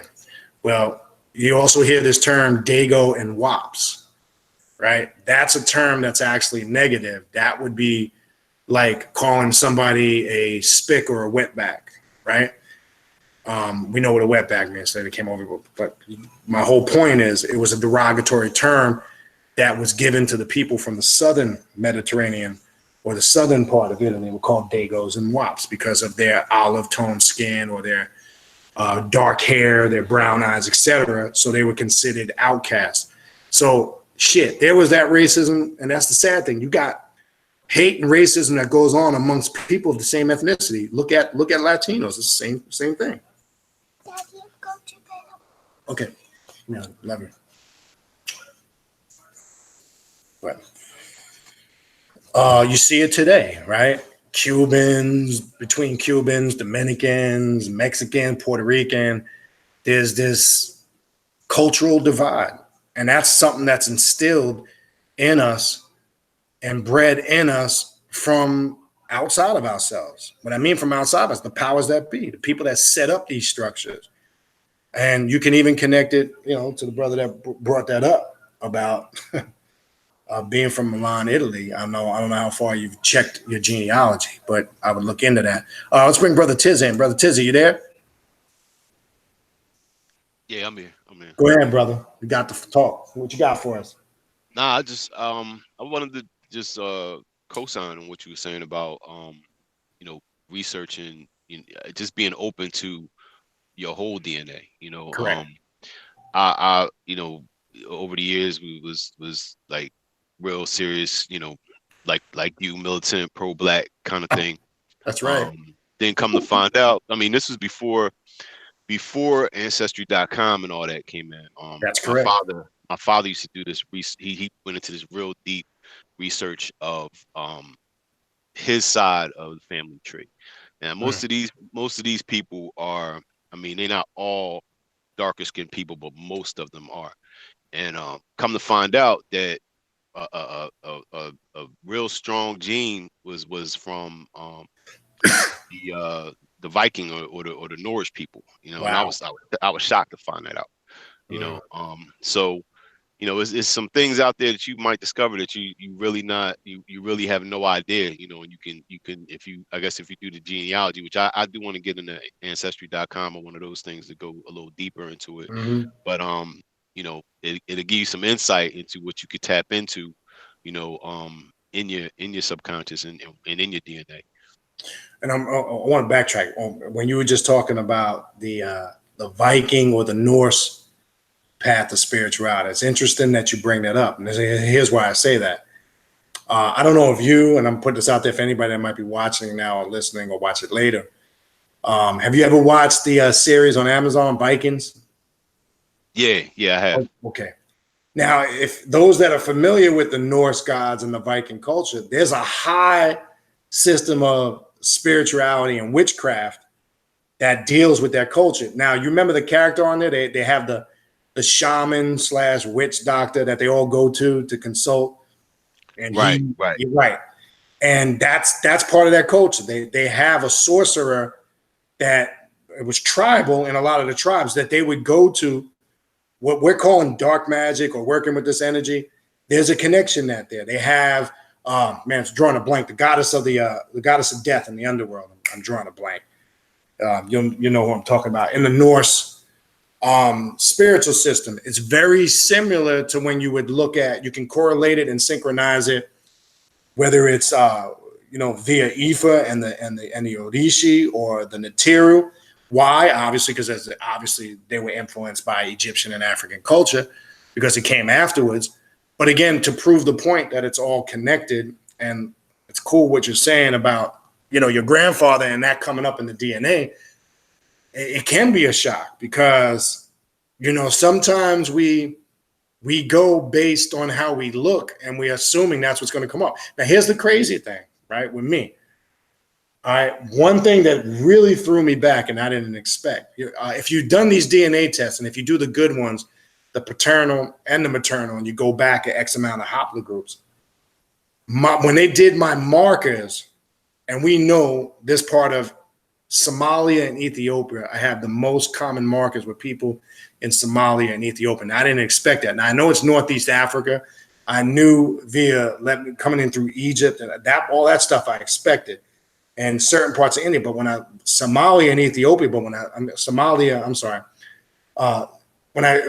looked at that, I said to myself, all right, yeah, it is Northeast, but I didn't expect it because it's not something that we would think, because on the surface, we don't really know or feel, well, I don't want to say feel or acknowledge a connection with that because it's something that was never brought to our attention. So you can never be, quote unquote, you can never be complacent when it comes to that area of spirituality. You never know what you're going to find. And it can be very cool. I mean, just to add on to that, you know, it just falls right in line with the whole left-hand path of self-mastery. Is just, you know, it's this rabbit hole of, you know, discovery within yourself that you find, you know, on every level. It seems like, you know, it's just it's crazy, you know. Mm-hmm. Yeah, that's a good point. Let me see if there's anybody, but yeah, if you got anything else, brother, go ahead, add. Jack, if you got anything you want to add, go ahead, add, brother. So I just want to see if you could clarify. Sure, go ahead. I don't know if I missed part of or something you said, but you were talking about walking in the path of those that came before you. Yes. Are you speaking on as far as experiences, or are you speaking as group workings, like specific? No, I'm talking as a whole in its totality, not just group workings. Okay. I'm talking about, in order to be a master, I don't care if it's martial arts, I don't care if it's this, I don't care if it's a pro sport, right? In order to be the master at your craft, you must gain all that knowledge and experience in order to, quote unquote, become, you know, I'm just using that as a metaphor. So no, I want to make that clear. And that's a good question. I'm not just talking about group workings, but what I am saying is rituals and group workings is a small part of it. In order to really have that be raised to that full level, what I'm trying to say is I think everybody needs a well-rounded aspect of all of those things. Okay. So no, not just the group workings. But what I was saying was what the group workings do. It is one vessel where one will have to show, prove, and demonstrate more so in a ritual like we did this past weekend. So I'm glad you asked that question just to clarify, to make it clear, because in a initiatic type of ritual or where one has to go through trials and tribulations, it tests your fortitude, it tests your tenacity, your mental willpower. Because remember, the last video I did, I was trying to throw the clue out there for those that were coming, the saber mind. I started it with the first class, will over behavior. And that's what those type of rituals and work do. It makes you, tap into the pure aspect or strength or lack thereof of your mind. So you're gonna, by being tested, tried, proven, and worthy, like many of those that came before us. Yes, in my opinion, anybody that's been on this path will tell you that you would have to experience that to some degree. Now, the individual, it's up to them. They can make the choice where they want to or not. That's fine. But as I've always said before, I think that limits them because there's people speaking on things that I've seen over the years, especially when it comes to that area of work. They'll talk about the Masonic Lodge, or they'll talk about ATO, or they'll talk about all these different initiatic systems, but they've never experienced anything on any level. So how the hell can you really talk about that other than what you heard, what you're being told, or what you read in a book? So by demonstrating, when I used that term earlier, by show, proving, and demonstrating, it's different when you have the experience, you go through it. Now, when you're speaking on it, you're speaking from an experience perspective, not from somebody that just read a book or was at a lecture that captured their emotions or read some sensational bullshit on the internet. That's the difference. That's what I meant when I said, to be that quote unquote master, that god or goddess. This is just strongly my opinion, and I think there would be many that would agree with it. I feel people have to some degree experience, and I'm not saying it's going to be the exact same way because it's not, but to be that well-rounded master should experience it on some level. All right. I got you. I mean, I can definitely relate, getting raised in the Blue House in Prince Hall. I don't know if you've heard of ever seen a Prince Hall raising, but yeah, it's something that definitely always leaves a mark on your subconscious mind and it leaves a mark on you physically, because if you went through Prince Hall Lodge, Absolutely. you went through it, so Absolutely. You know what I'm talking about. Absolutely. Now, all right, there's not too much of that in what we do because the hazing can get out of hand. There is stuff that goes on, but it's trials and tribulations. There is a physicality to it, not on that level. I know some people get scared because once the blindfolds come out, people wig out. It's just funny how the energy changes. Now, now picture this. I'll just tell you a little bit of what I can tell you. Picture this. We're getting ready to, nobody knows what's getting ready to happen. We're like, all right, everybody, stand up. And then Jack comes out wearing an executioner mask. Literally, he's got on a black executioner mask and telling everybody to put on a blindfold. So what that does right there is the mind starts racing. Like, what the fuck's getting ready to happen? You know what I mean? And what I'm saying is that takes you to a whole different place, that type of work, that type of energy.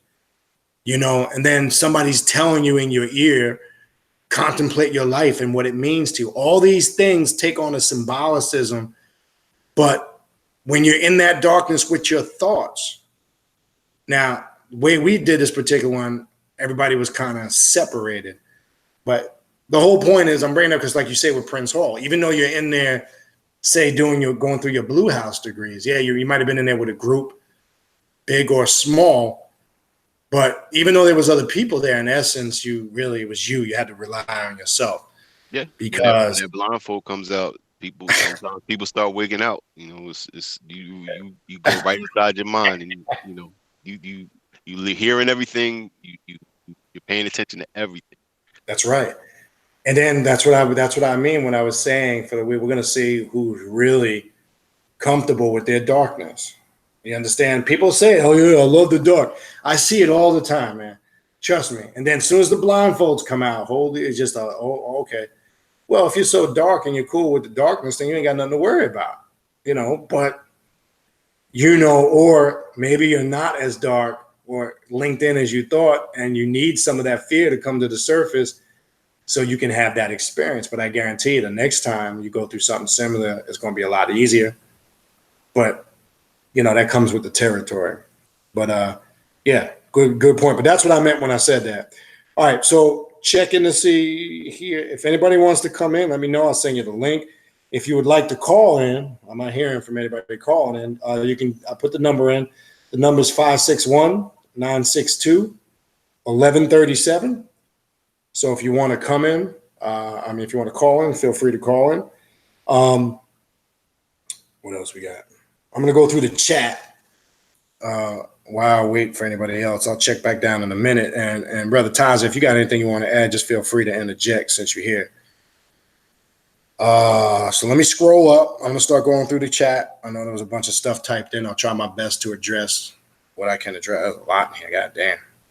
Again, for those who just came in, just as a reminder, we do have a Facebook page, Set Heru, which links you right here to the Primordial Chaos channel. We have an Instagram now, Primordial Chaos Radio. I want to thank Raven for setting all that stuff up. So you can go on any of those platforms. Everything that we do here on the radio show, upcoming guests, it's on all the platforms now. Again, I want to address, since we put it up, already had people contacting for spiritual work, not spiritual consultations. I do that. But as I said in the past, I don't really talk about it openly. You can contact me. What I mean by spirit could be spell work. I'm just going to throw terms out there. Hexes, destructive magic. It's just something I don't talk about openly.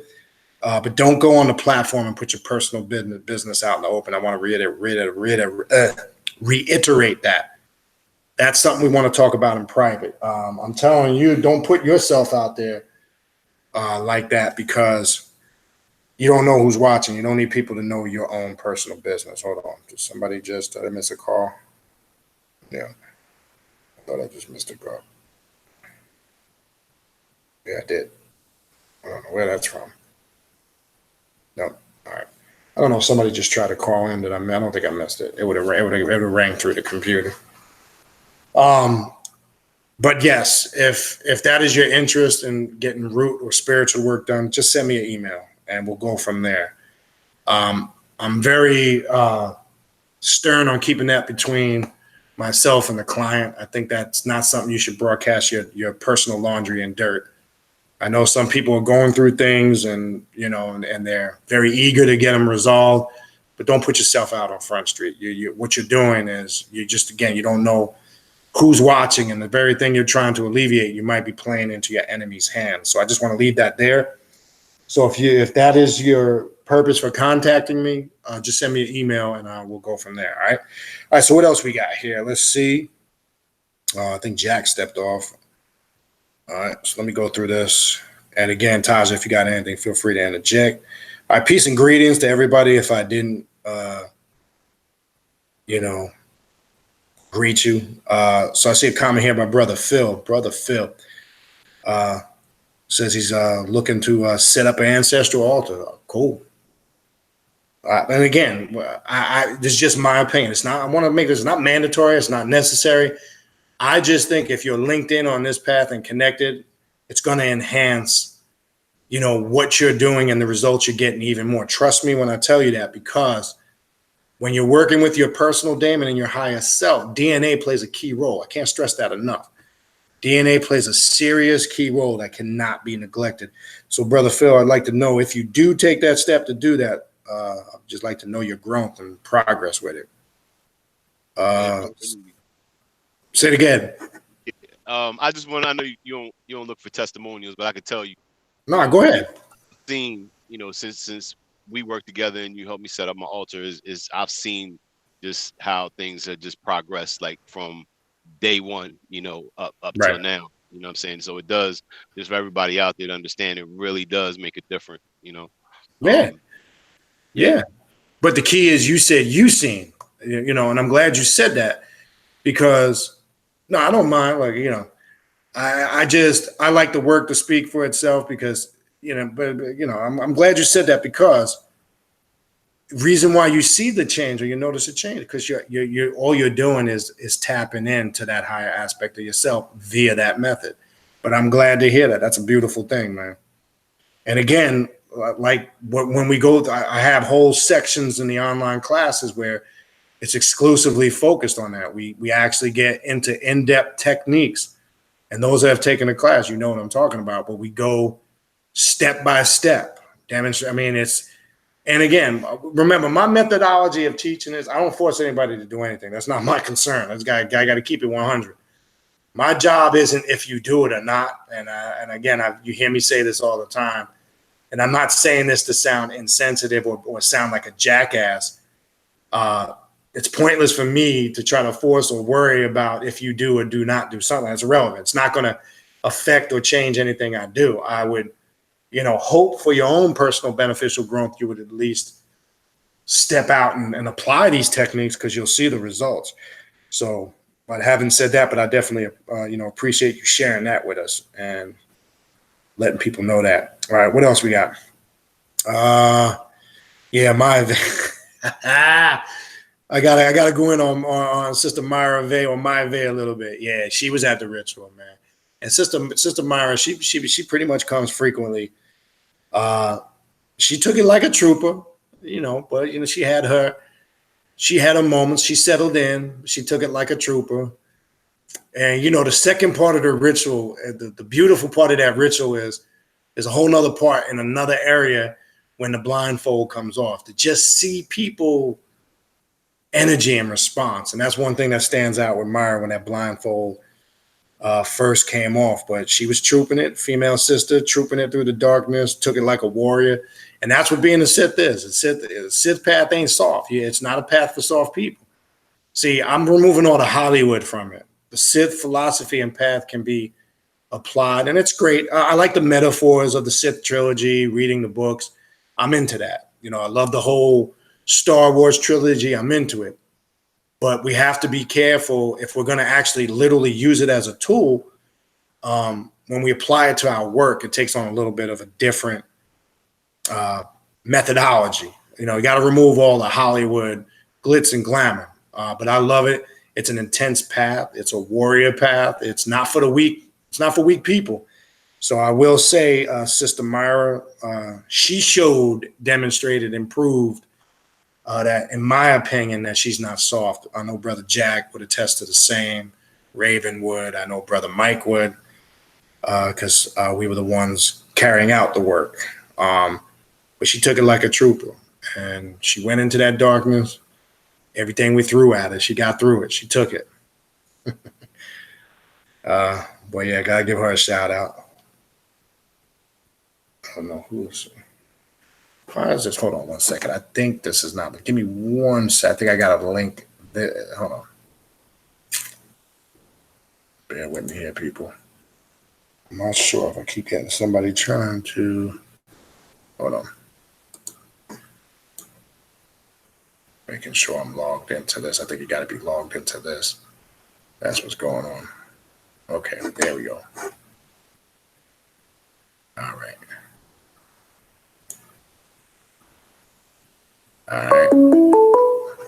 Okay, looks like we got a caller right here. Oh, I'm sorry, call. I just hung up on you. Call back. There you go. Greetings, call. Hold on. Hold on 1 second. Click allow button at the top of your browser. Hold on. I see the call coming in. I just got to turn on the browser. This is my first time using this. Just bear with me, people. Hang on. Click the allow.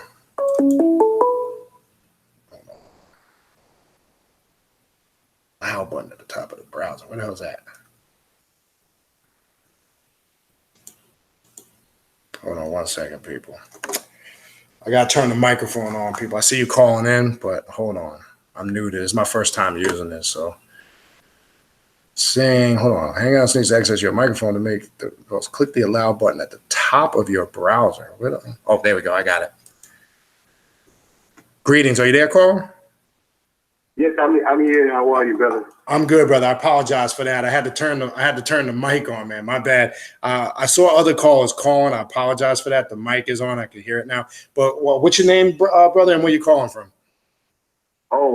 My name is Brother Gene. I'm calling from Boca Raton.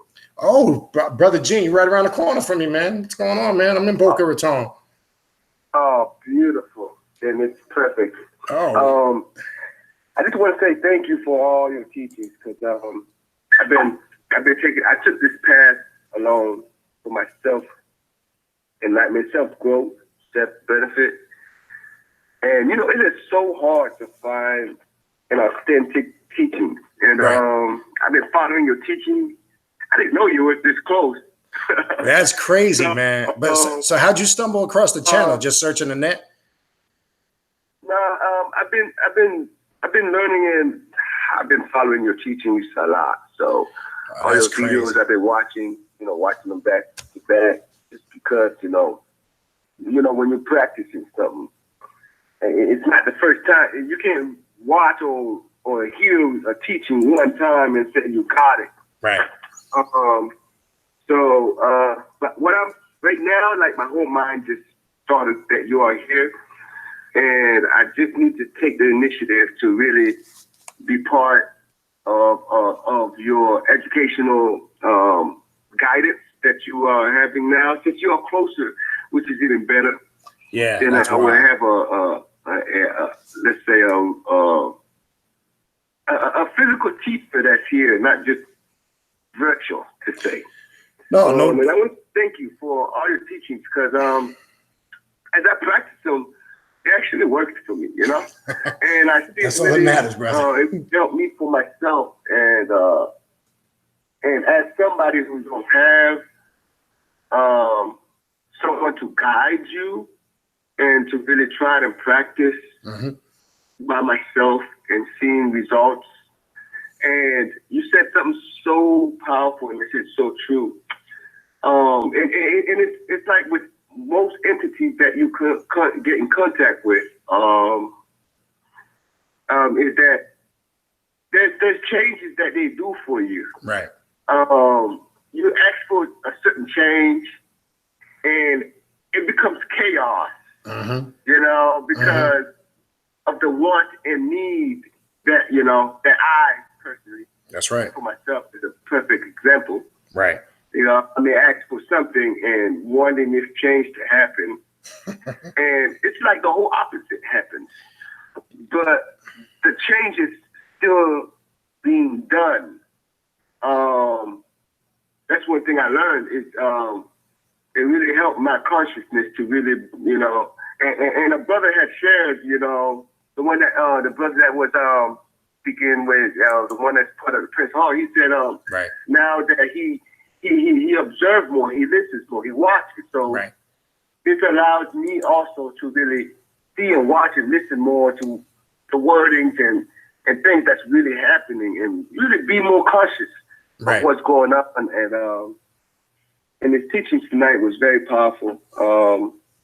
Once I saw that, coming from work, I was just watching your teachings as I was doing my path here. Cool. And I want to say thank you to everyone for the wisdom that was shared also.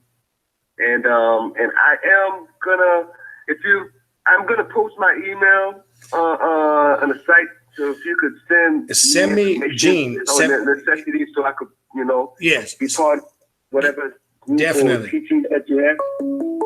But Gene, send me an email with your contact info, and like I said, we're in the same neighborhood. I'll give you a call, and then we'll talk.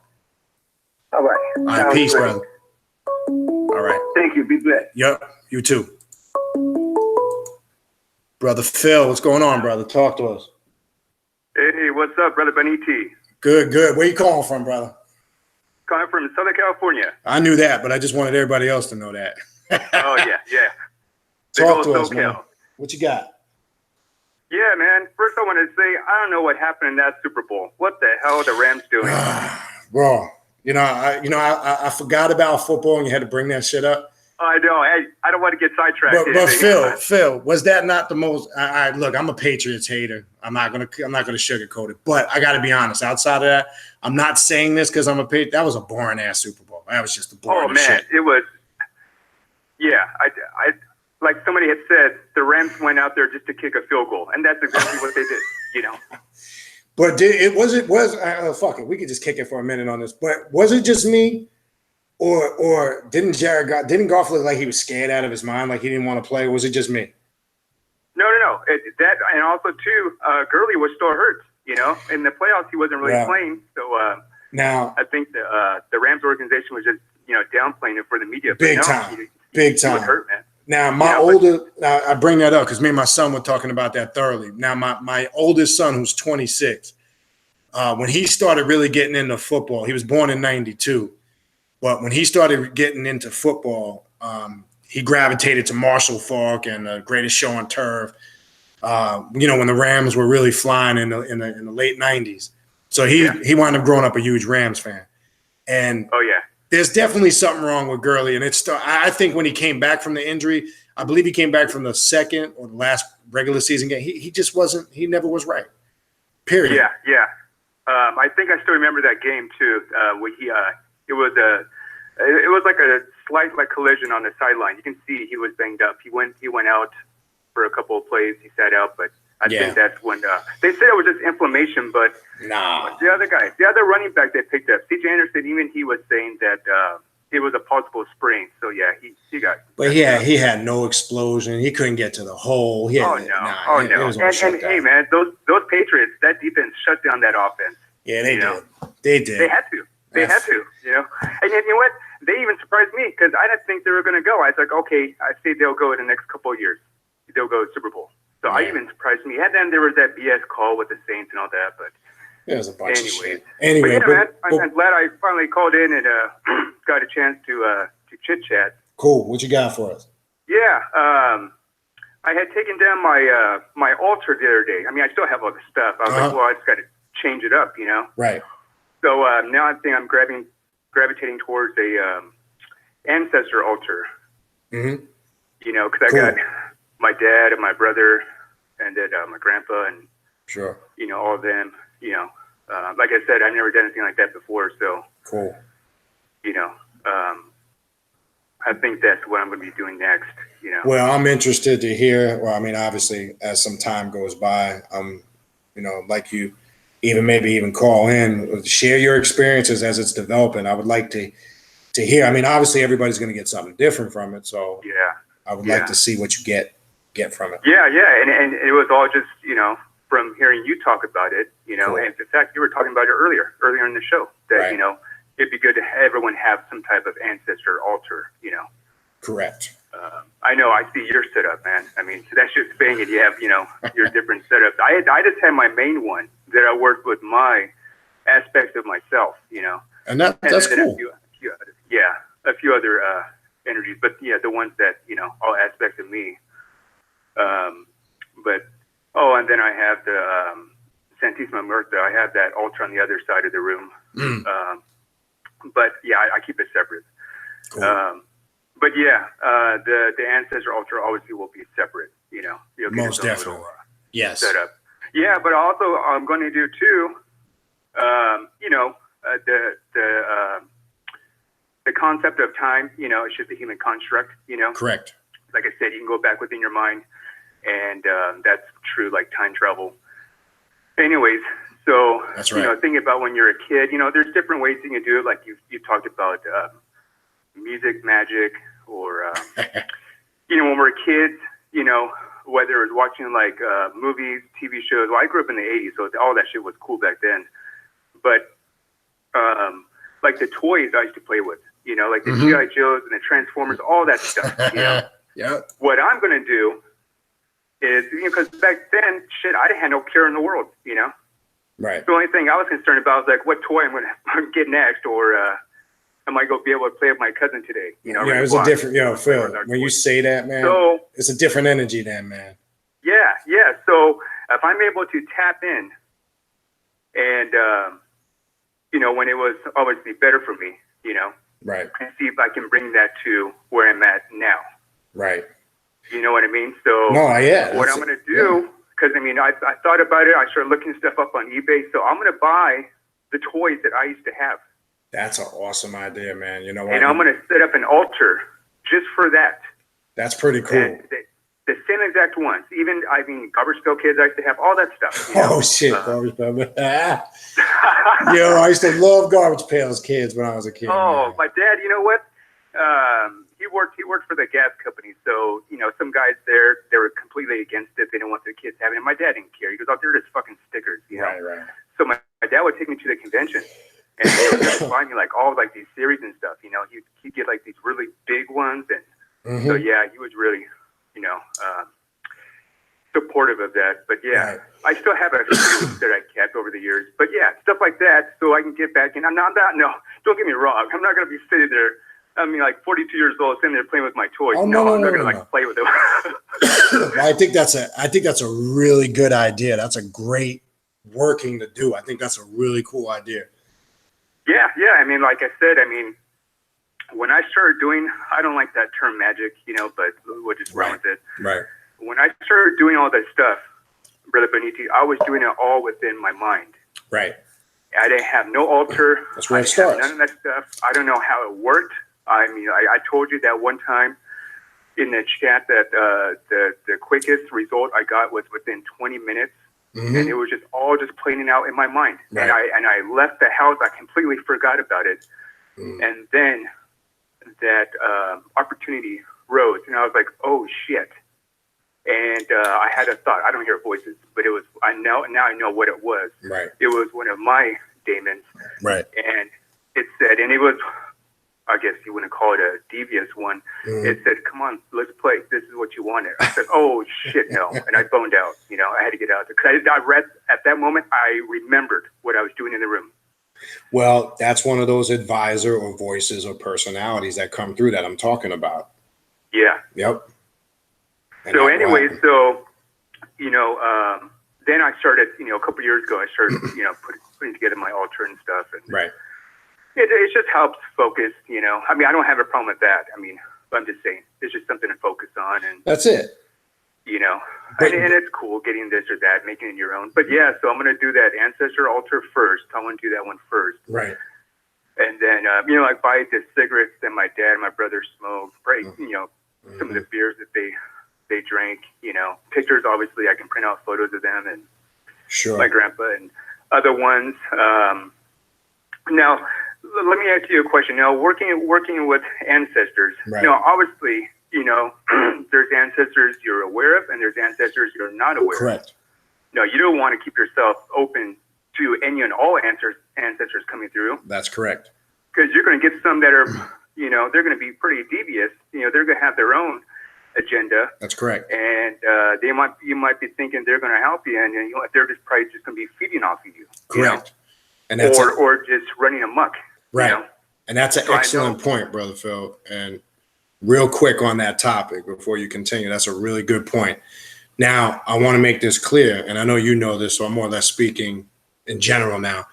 You do open yourself up, and as we've talked about before, we've talked about many different platforms. Not all your ancestors, like you said, are beneficial for you because unfortunately, some could have been serial killers, murderers, rapists. Let's keep it real. But what you're going to find out, what keeps you aware of that, and it's a good point. There is what they call in spiritism specters, where they're able to kind of, read the subconscious and they can kind of appear how they want you to appear. And I've talked about this before. Like, say you're trying to connect with your grandmother. They can take on the form and image of your grandmother. But what tends to happen is when you get, some will call it a trickster spirit. If you want to use that term, that's fine. But you'll get this feeling, what you're connecting with, like as you were just describing your experience, though it's not really the same thing. I'm just using that as an example. You get a certain awareness when you start working with it consistently. Like you'll know, like, all right, this isn't what it is. And then I always tell people, it's as simple as just commanding. You're always in control. It's as simple as commanding the spirit to reveal itself. When you get that feeling, that sense, say, spirit, who and what you really are, I command you to reveal yourself. What will literally happen is, and I describe this kind of like you see in the movies, you just see like the energy just break up, dissipate, and it'll take form for what it is. Because sometimes it could be that crazy ass uncle that's trying to connect to this realm. He could have been a womanizer, you know, and he's trying to use you as the vessel to connect here on some level. We also have to understand there are what we call disembodied spirits that are trapped in this realm, that they can't make the transition because it's so connected to something here that they can't let go. So I'm just using some of those quick things, but that's an excellent point. You have to be aware that when you work with, you know, that type of altar, because that does come up, and not, like you said, not all your ancestors are beneficial for you. We need to be conscious of that. But when you're working with it consistently, you yourself raise yourself up. You'll know, you sense, you feel, all right, something not right with this shit here. But anyway, I just wanted to throw that in. That was a good point. Yeah. Thanks for adding to that. And also just using discernment. You know, I'm sure it's more than just that. But sure. And yeah, it just was the experience. Like I said, I've never done this, so I guess that, you know, I can learn as I go. Yep. You know, if I feel some, you know. But yeah, and also too, I mean, for an example, not me, but say if somebody, speaking in generality, say if somebody wanted to call on an ancestor that they knew of, right, and say that ancestor had a problem with like drinking or whatever. Correct. Well, the person that's doing the calling has a drinking problem too. Well, they're not going to help you. You know, they're going to fucking probably make it worse. That's correct. You know what I mean? That's it's correct. like, well, wait a minute. They know the struggle, so let me call on them, and they'll have me. Oh shit, I'm drinking more, or you know, I feel depressed, or whatever it is. You know, it can manifest many different ways. That's correct. So obviously, again, you know, common sense goes a long way. You know? That's correct. And you gotta be aware of all that. And that's a good point, because remember, the same blood that's running through your veins is running through their veins, and that's the magnetic attraction. So you gotta remember, when we're talking about quote unquote the spirit realm or spiritual beings, you know, when you're resonating, give off that energy, you're sending that light, that vibration, that frequency, where it draws them in, and they see that you know, look at it like you're a black hole or a porthole or an opening to another dimension, and they see that and they say, okay, here's a vessel or a venue I can connect through, and then they'll use any method. So there is that aspect to it. And we've talked about it in the past. It's come up, but I'm glad you're bringing it up again. And it's why I try to tell people, this is not, don't look at it. It's not religion. It's not about worshiping. I know some traditions, they offer prayers, which that's not the methodology of using it on this path. It's to understand your nature, your personality, your characteristics, the blood that runs through your veins. It helps you understand why you think the way you think, your behavior. That's how you're supposed to utilize. That's the purpose. So we utilize it differently than, say, maybe somebody and again, I'm not knocking at somebody that might be in a traditional spiritual system where they're going to look at it. It's going to be more, in my opinion, religious. So you never hear me use the term pray to the ancestors. That's now we're getting back into spookism and faith and belief, and that's not the way it's supposed to be utilized. So, but yes, good point. Yeah. Real quick, I wanted to share some with you. Sure. Now, you know, I do certain things and I get results, so I'll keep doing it. Like, for example, I've taken many photos of my demons. I'll call them forward. I remember you telling me that. They're not sitting here in the room with me. I'm not saying that, but I mean, they will manifest. Right. And, you know, they're not ghosts like that. Like I told you before, haunted houses are haunted minds, you know. Right. So anyways, you know, I would do that. I would get confirmations to something. You know, I'm like really connected, you know, with myself. Well, one time, this was probably almost a couple of years ago. Right. I was sitting out here in the patio in the back, and you know, I smoke cigarettes, so I'll roll my own cigarettes. I've been doing that for years. Right. And I was thinking of a particular energy, and I was like, I wonder if I should work with that. And you know, I lit the cigarette, and the lighter, and I put it down. Obviously, the lighter wasn't lit because it would burn my thumb. and I was like, oh, maybe I should get a sign. I was like, oh no, I'm too spoiled, something like that. I thought, so this is all within like a second or two. I was like, oh no, this is all in my mind. I was thinking, I said, oh no, I've gotten enough signs for this, that. No shit. Right when I put that lighter down, I heard it like sizzling. I'm like, what the hell? And I looked at it, and the lighter ignited itself. And I said, what the? So I pushed it, to the ground, and there was a little thing of matches I hadn't used, and those burned too. So I pushed those on the ground, stepped on them. Well, on the little bag, you can buy with the tobacco, it burnt in an image of a female face right there. Wow. So obviously I got my sign, Right. And I said, wow. Now, obviously, I'm just telling you this. Now, I'm not forcing you to believe me. But what I could do... No. Share your experience. And I'm glad you're following up with that. I know you're not telling nobody to validate it, but I'm sure I can relate to an extent because I've had similar, but it's unique in itself. But that's cool.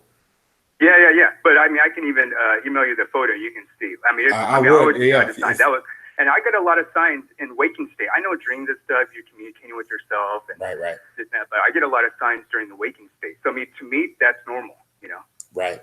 That works for me, I told you I've gotten audio recordings. I've called my demons, nothing else.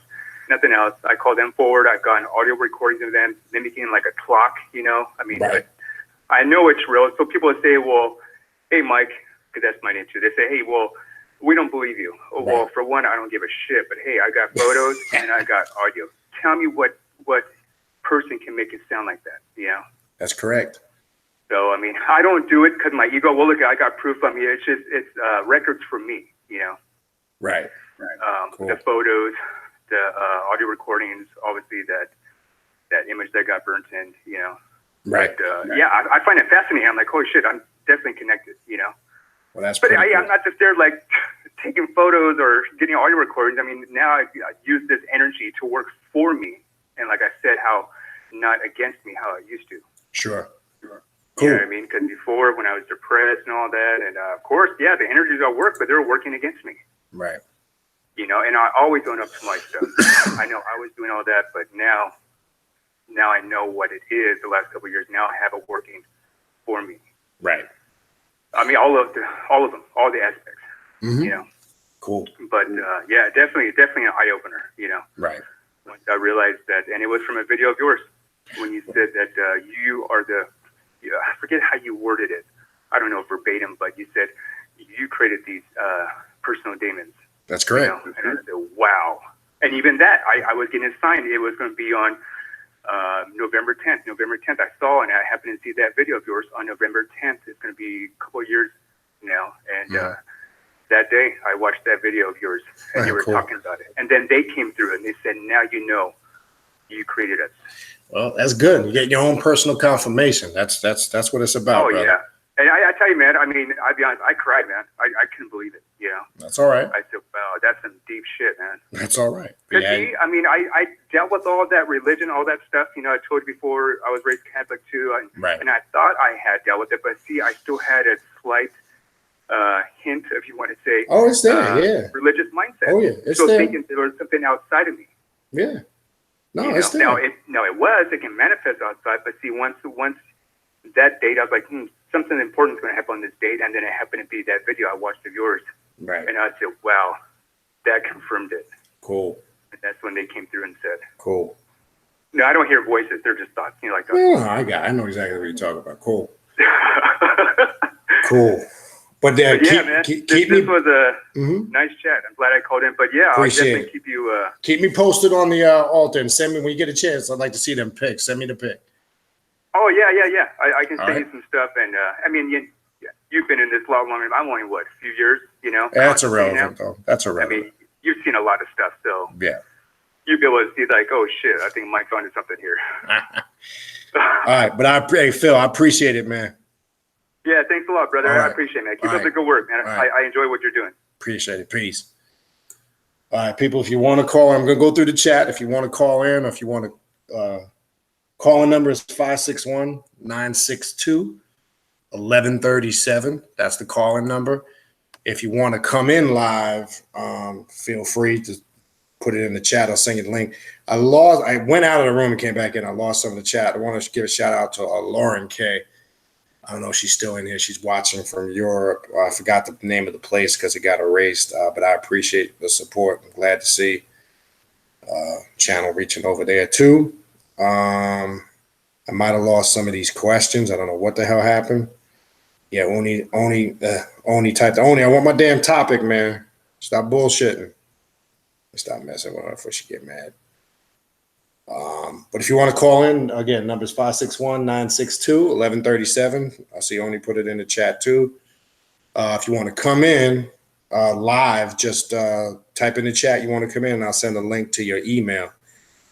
So this is good. We got capabilities now where you can call in live. There's actually a call-in number here live where you could actually call in now every week. So I'm going to offer that opportunity, and it's glad to see people calling in. It's crazy how the caller before Brother Phil, Brother Gene, he's in the same. Yeah, that's how this is. He's in the same. Never met him, don't know who he is, but he's in the same city that I live in. That's crazy. But that's just how it works sometimes. All right. So what else we got here? I'm going to see what questions I did retain until I see if anybody else wants to call in. Just feel free to call in. You got to call in. The phone will ring when there's somebody on the line, but I have to wait till I hang up with them. So sometimes if you call in, it's not going to allow me to bring in when somebody's on the line. Just keep calling in, and you'll get through. But the phone line is clear now. Don't be afraid. Don't be shy. Brother Taja, if you got anything you want to add, I see you're still here. Feel free to chime in, brother. I'm scrolling through this chat. Go ahead. I was thinking about something that Brother Phil said. Go ahead. Just to add on what you said it, but he brought it up as far as the I guess you call it trickster or the jokester energies that come through when you sit in front of the altar. Sitting in front of the ancestor altar is just basically, for me, is I put a question out there and listen for the answer to come. And in this one particular time, it was some craziness coming through, and I did exactly what you said. I said, Spirit, reveal yourself, right? And it as soon as I said it, just dissipated. Oh yeah. It just dissipated, and I was able to reestablish my thinking and establish the communication again. It's crazy. And I'm glad you bring that up, because that's one of those spirits that, like you say, when me and Phil were just talking, that's what I'm talking about. They will come. And I'm glad you shared similar. And I'm saying that because not just myself, now I'm hearing you say it, there's many people over the years that have described it very similar. I'm not saying they described it exactly the same, but there's always that similarity of it dissipating when you put the command out there. But I'm glad you shared that. All right, so Todd Hellman made a good statement, and he's right. So let's talk about this a little bit, about the DNA tests. He says, let me read his comment if you didn't see it.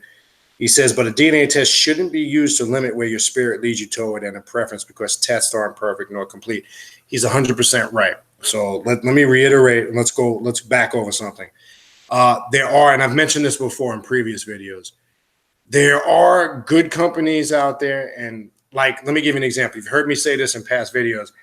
That inexpensive standard test they do, I've mentioned to people before. In life in general, not with this, you get what you paid for. When you're doing that $29.95, that's a bunch of horse shit.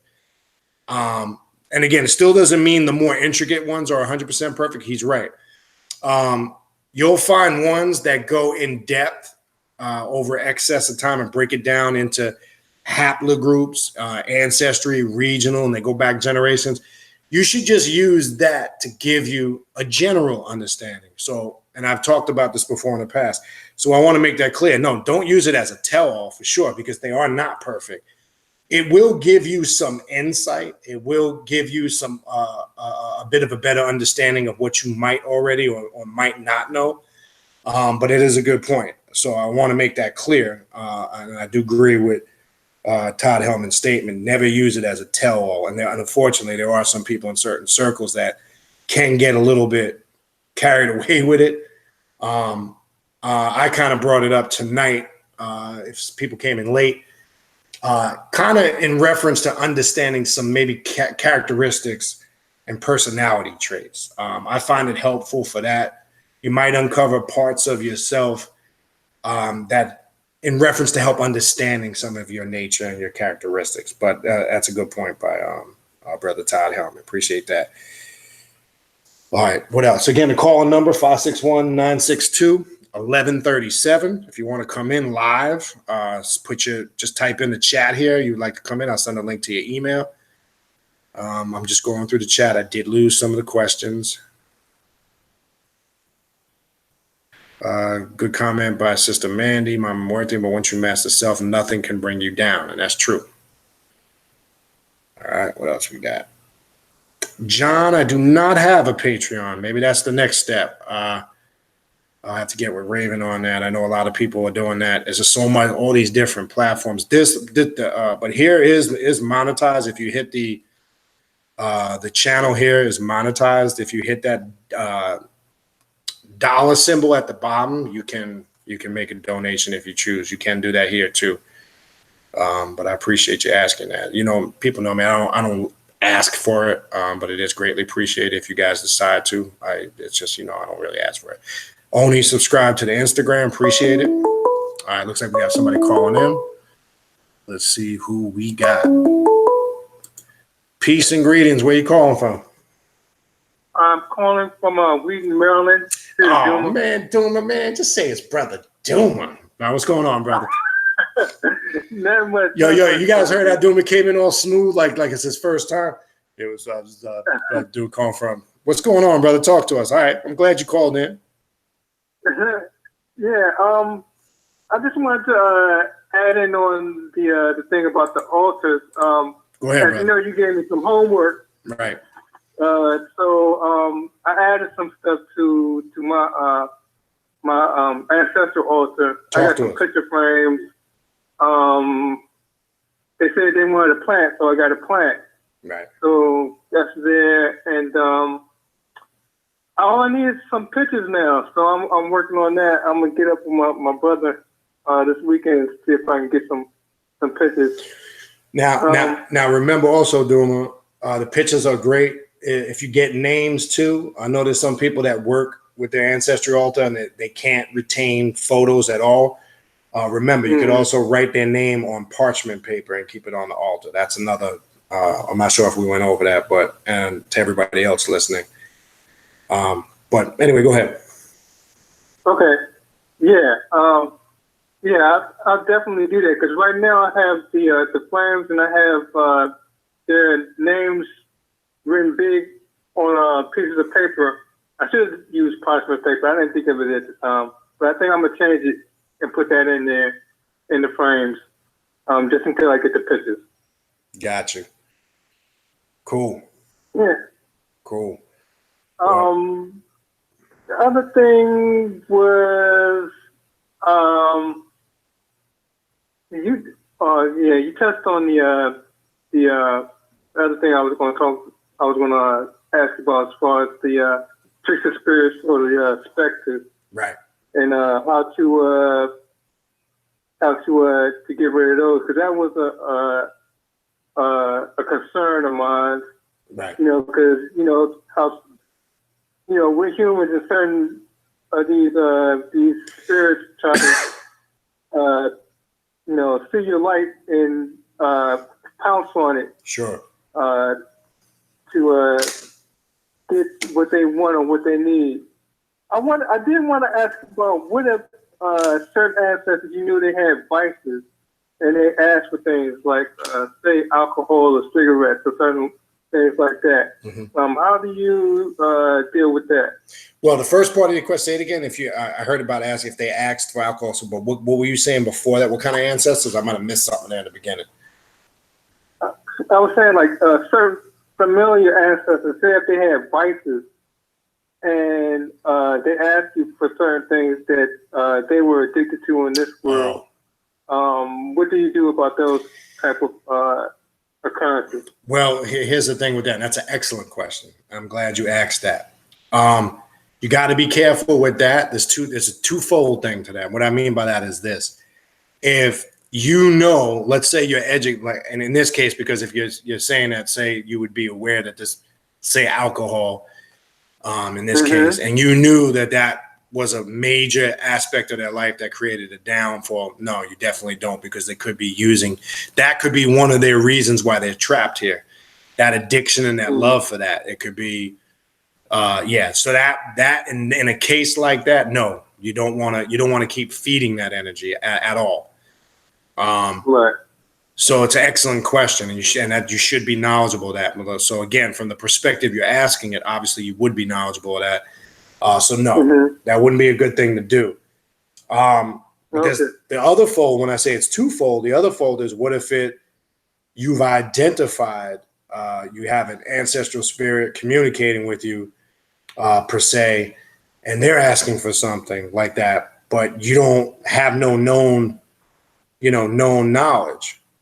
So just like I was saying, if it's a spirit, you're getting, the sense where you're unsure, you would just make that command because you're in control. I would say, spirit, I want you to reveal, your true intent of why you're asking me for such and such. That's how I would command the spirit. It's like working with servitors, so not much different. I would command that spirit. If I felt a feeling of uncertainty, should I or should I not carry that out? You can command it the same way. Why are you asking me to give you alcohol? Now, it could just be like a known uncle, or auntie, or grandparent, or mother or father. Like, my father loved red wine. That was his thing. When he got together, with his brothers, he wasn't an alcoholic.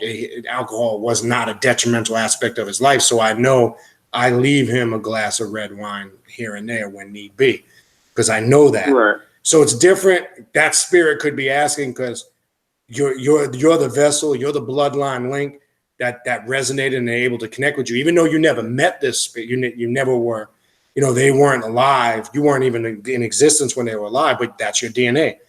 So they could be even asking just simply for that, because it was one of their, fond things that connected them to this realm. That's okay.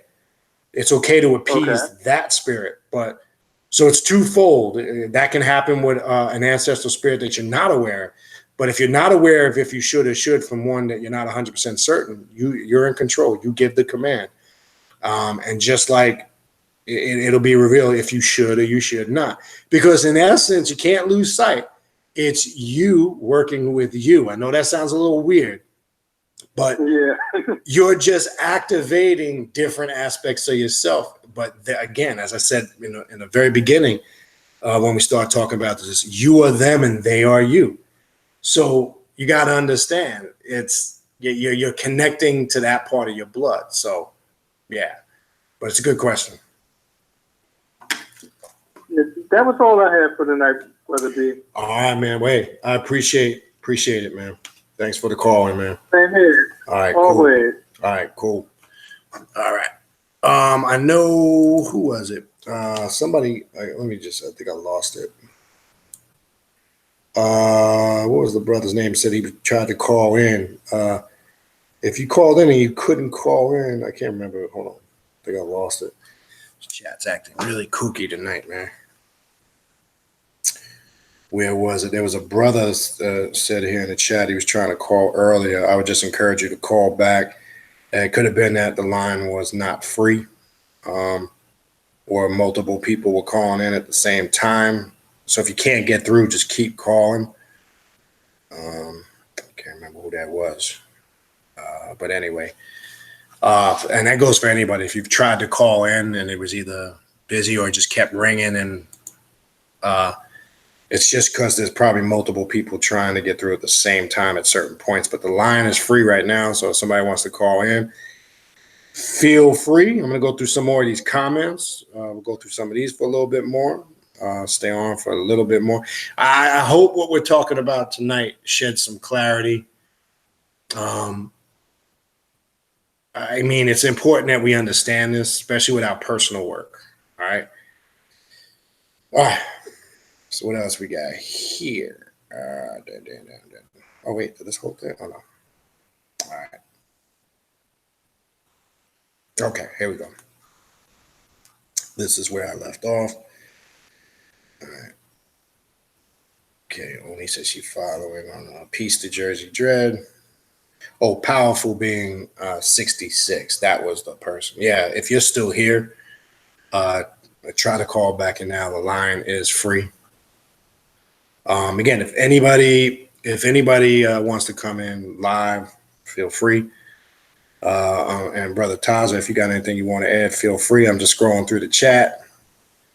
We got Powerful being. I just Go wanted ahead, to add that.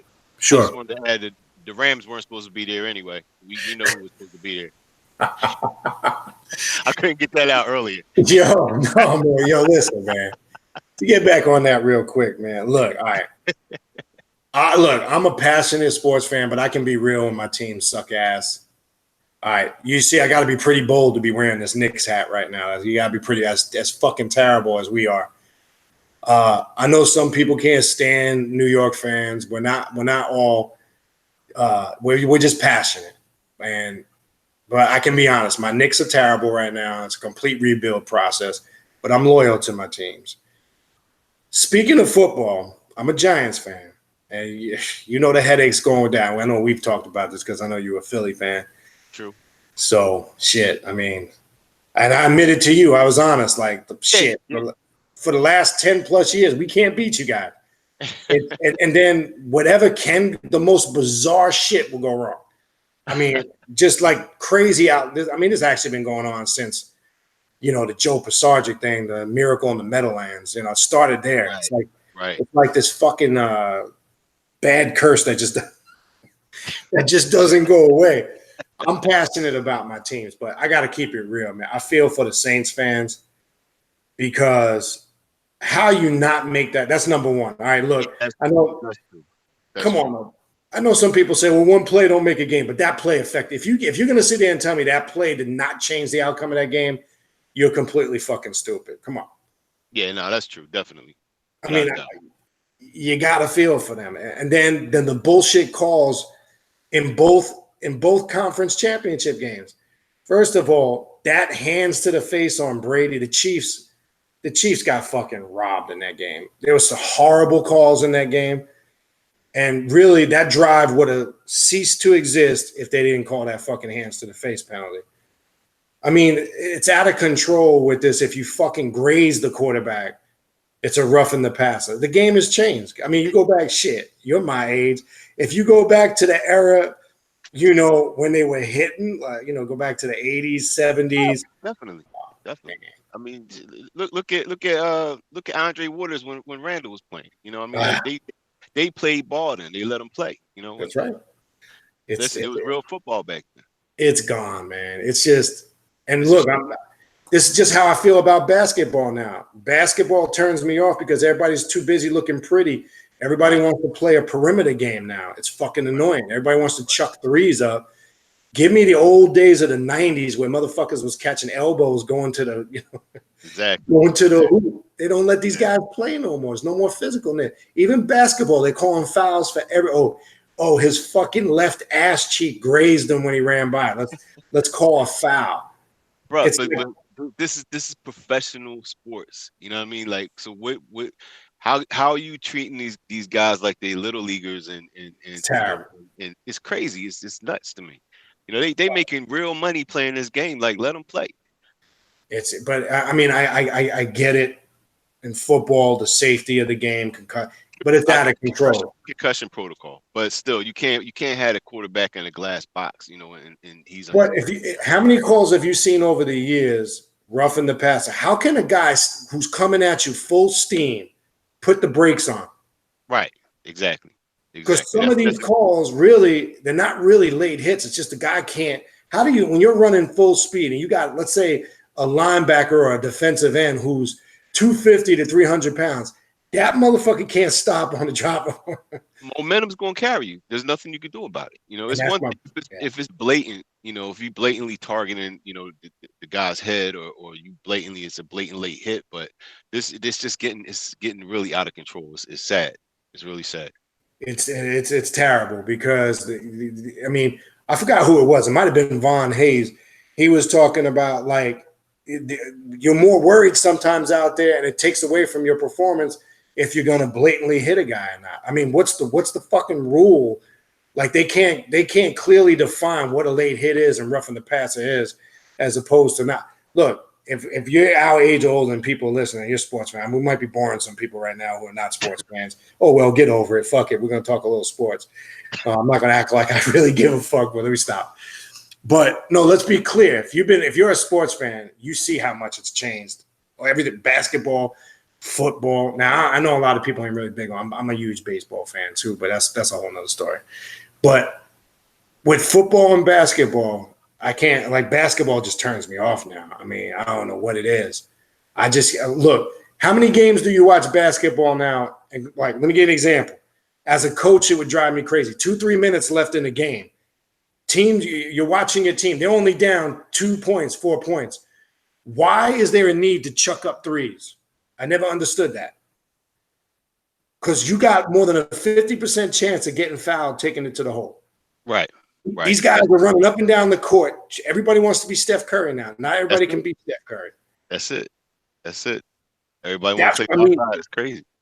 The basketball, I grew up, if you're down 2-4 points and you got 3-4 minutes left in the game, you're supposed to keep just driving the ball, take it to the hole. That's it. You don't need, I don't know, it drives me crazy. You know how many games I've seen over the last several years, team, and then they take themselves out the game. They keep chucking the threes up and they keep missing, and then the deficit increases. And it's just like you just took yourself out the fucking game. Exactly. If you want to know why, look at the game now.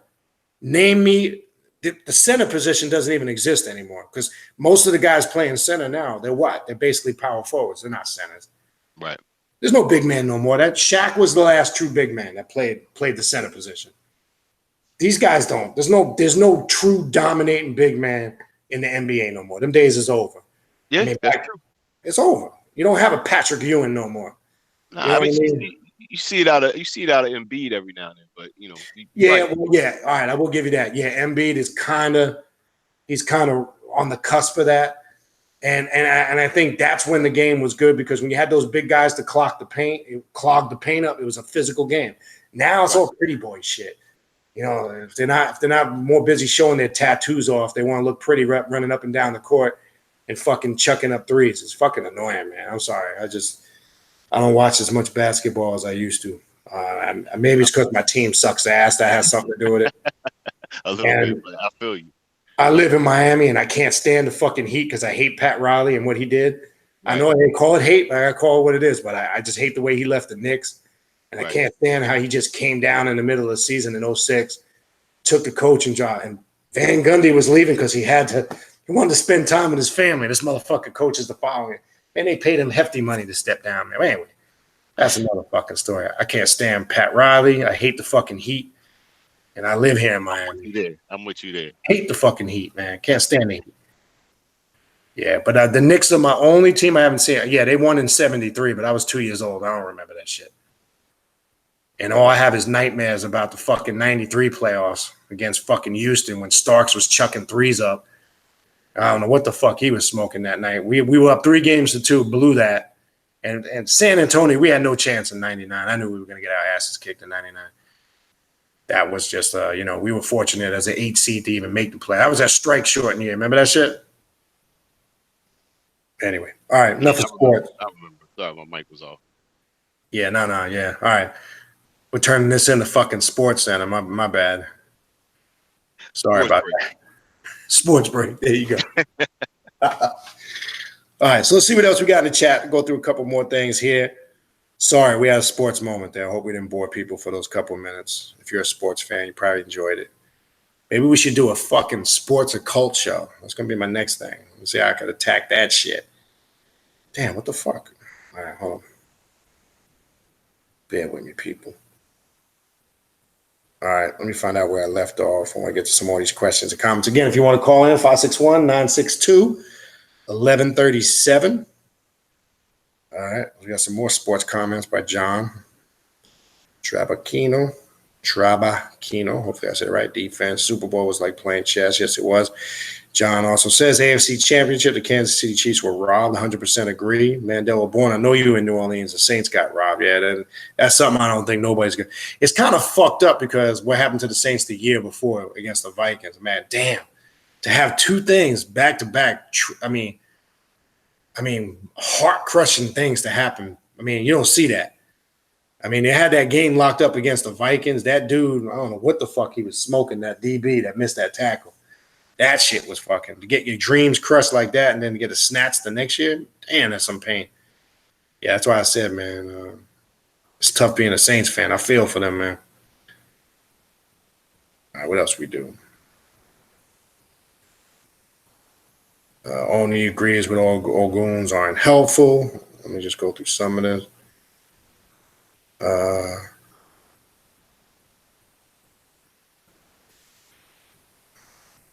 John asked, do you work with crystals? I do on some levels. I work with crystals, some different stones. I like to incorporate that with chakra work. I have a couple stones, even with dark magic, because we know crystals absorb energy. So I will use it. Do I do it a lot? No. I will use it occasionally here and there in ritualistic work for absorption of energy purposes. And I like to use it in chakra work. I'll do specific work. I like to take the particular crystal that's correlated with the chakra. I'll incorporate the candle or color that's used for that particular chakra, particular oil or resin. And I will just do a visualization focusing on that particular chakra. I'll hold the crystal in my hand and I'll pass it over that chakra and kind of visualize like a healing type of energy to charge it up. So I use them in that capacity. I know you can use crystals for a multitude of different things, but the type of use and work that I do with it is along those lines. So I do use them to an extent, yes. All right, what else we got? Okay, Boom. I'm just gonna try to find some question. I think we addressed a lot of this ancestor stuff. I know some people would just comment. I'm gonna skip some of this. Okay.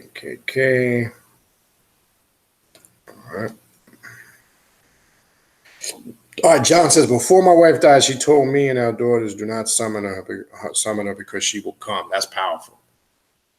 There you go.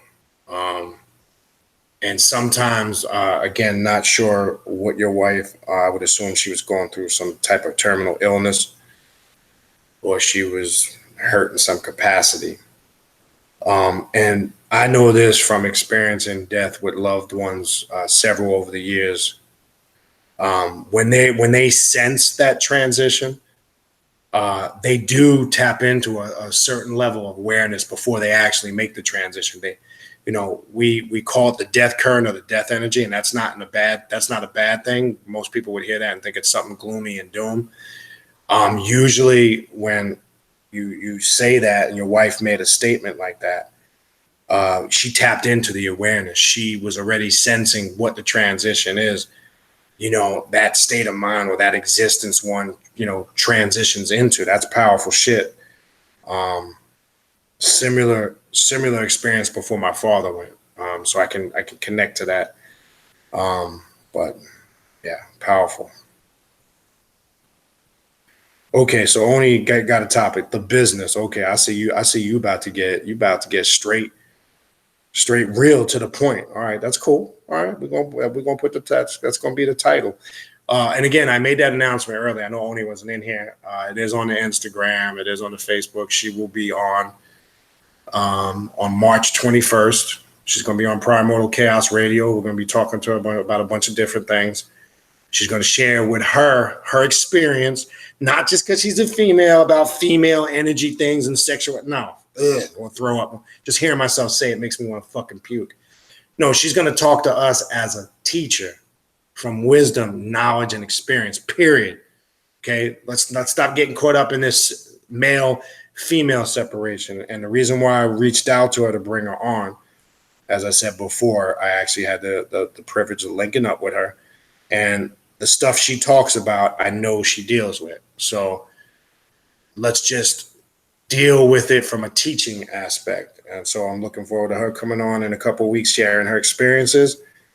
And you'll be able to, call in and talk to her, and she'll be able to answer some of your questions and share some of her experiences with you, okay? Suzette, I did get your email about a consultation. I will hit you back as soon as I get a chance. I'll get your availability and all that, and we'll set that up. All right, what else we got?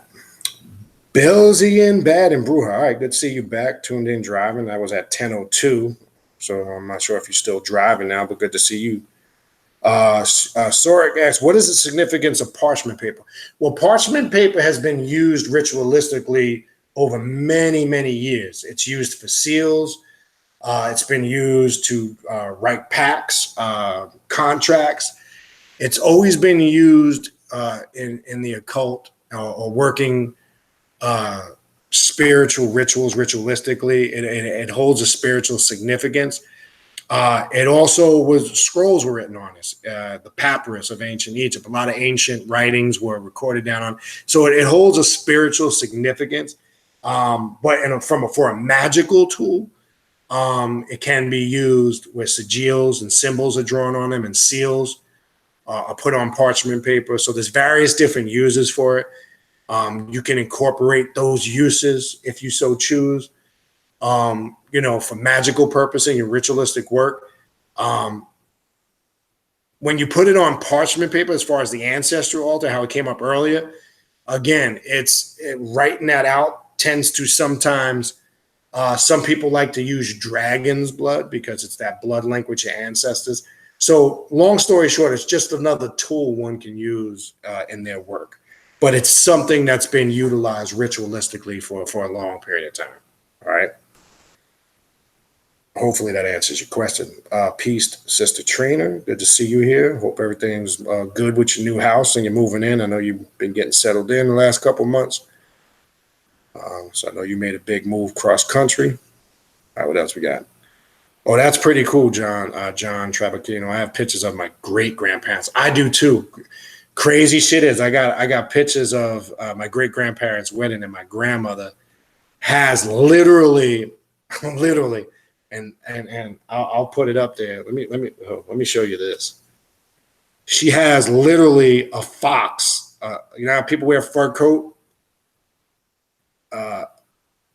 She literally has an actual fox around. I'm gonna pull this shit up and show you this shit. You want to get a kick out of this shit? Let me show you this shit real quick. I thought this was pretty fucking wild. I'm gonna pull this shit up and put it on the screen. I could share screens, but I don't want to go through all that shit right now. Let me pull up the one I have down here. This is my great. This is crazy. I have a whole. My cousin put something together phenomenal. It took her years. I've been fortunate to have a thorough breakdown of my lineage, ancestors, photos, the whole nine. And I'm grateful for that. But let me show you a picture of my great grandmother with this, and pay attention to what's around her neck. Type shit they was rocking back then. Hold on. Find this shit. This shit is fucking sick.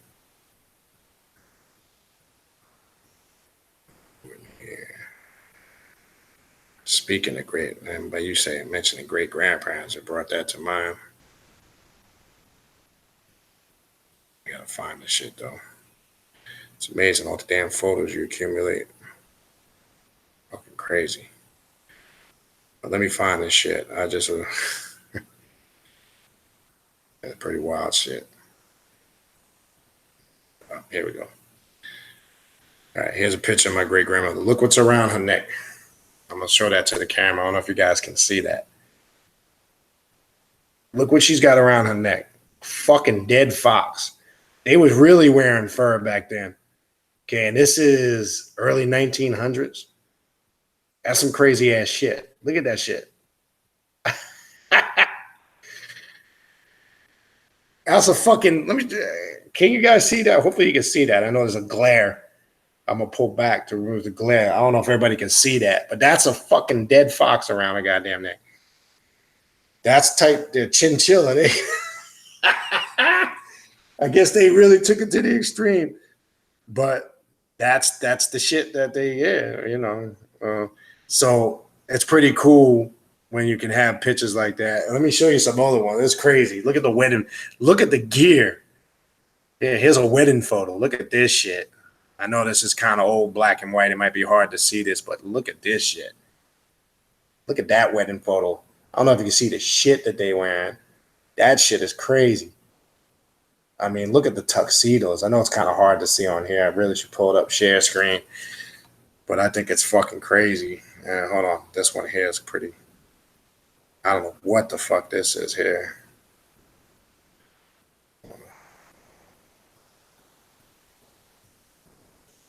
Let me show you. No, that's a picture of my.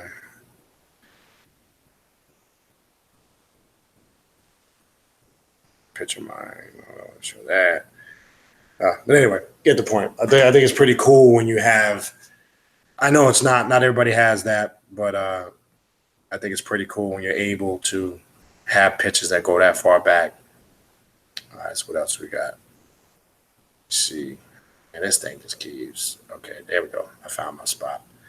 All right, Belgian Bad and Bruja. Same here. I don't have too many pictures for the same reason. My elders from way back when didn't take a whole lot of pictures, so I just write all their names down as much as I can, and that's fine. Yeah, the parchment is a good tool. All right, what else we got?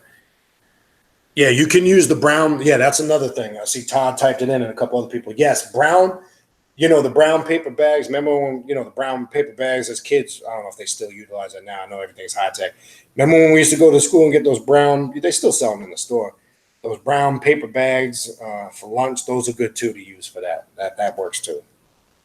I've actually used that sometime. So good point. Appreciate that, Todd. John, yeah, my father like red wine, cherry Coke, and pizza. Wow, my father too. Father loved pie. But my father, as far as the time that he ate a lot of scrungili, squid, he liked a lot of seafood. He was into all that type of shit. He loved scrungili. I know most people can't take the taste of that.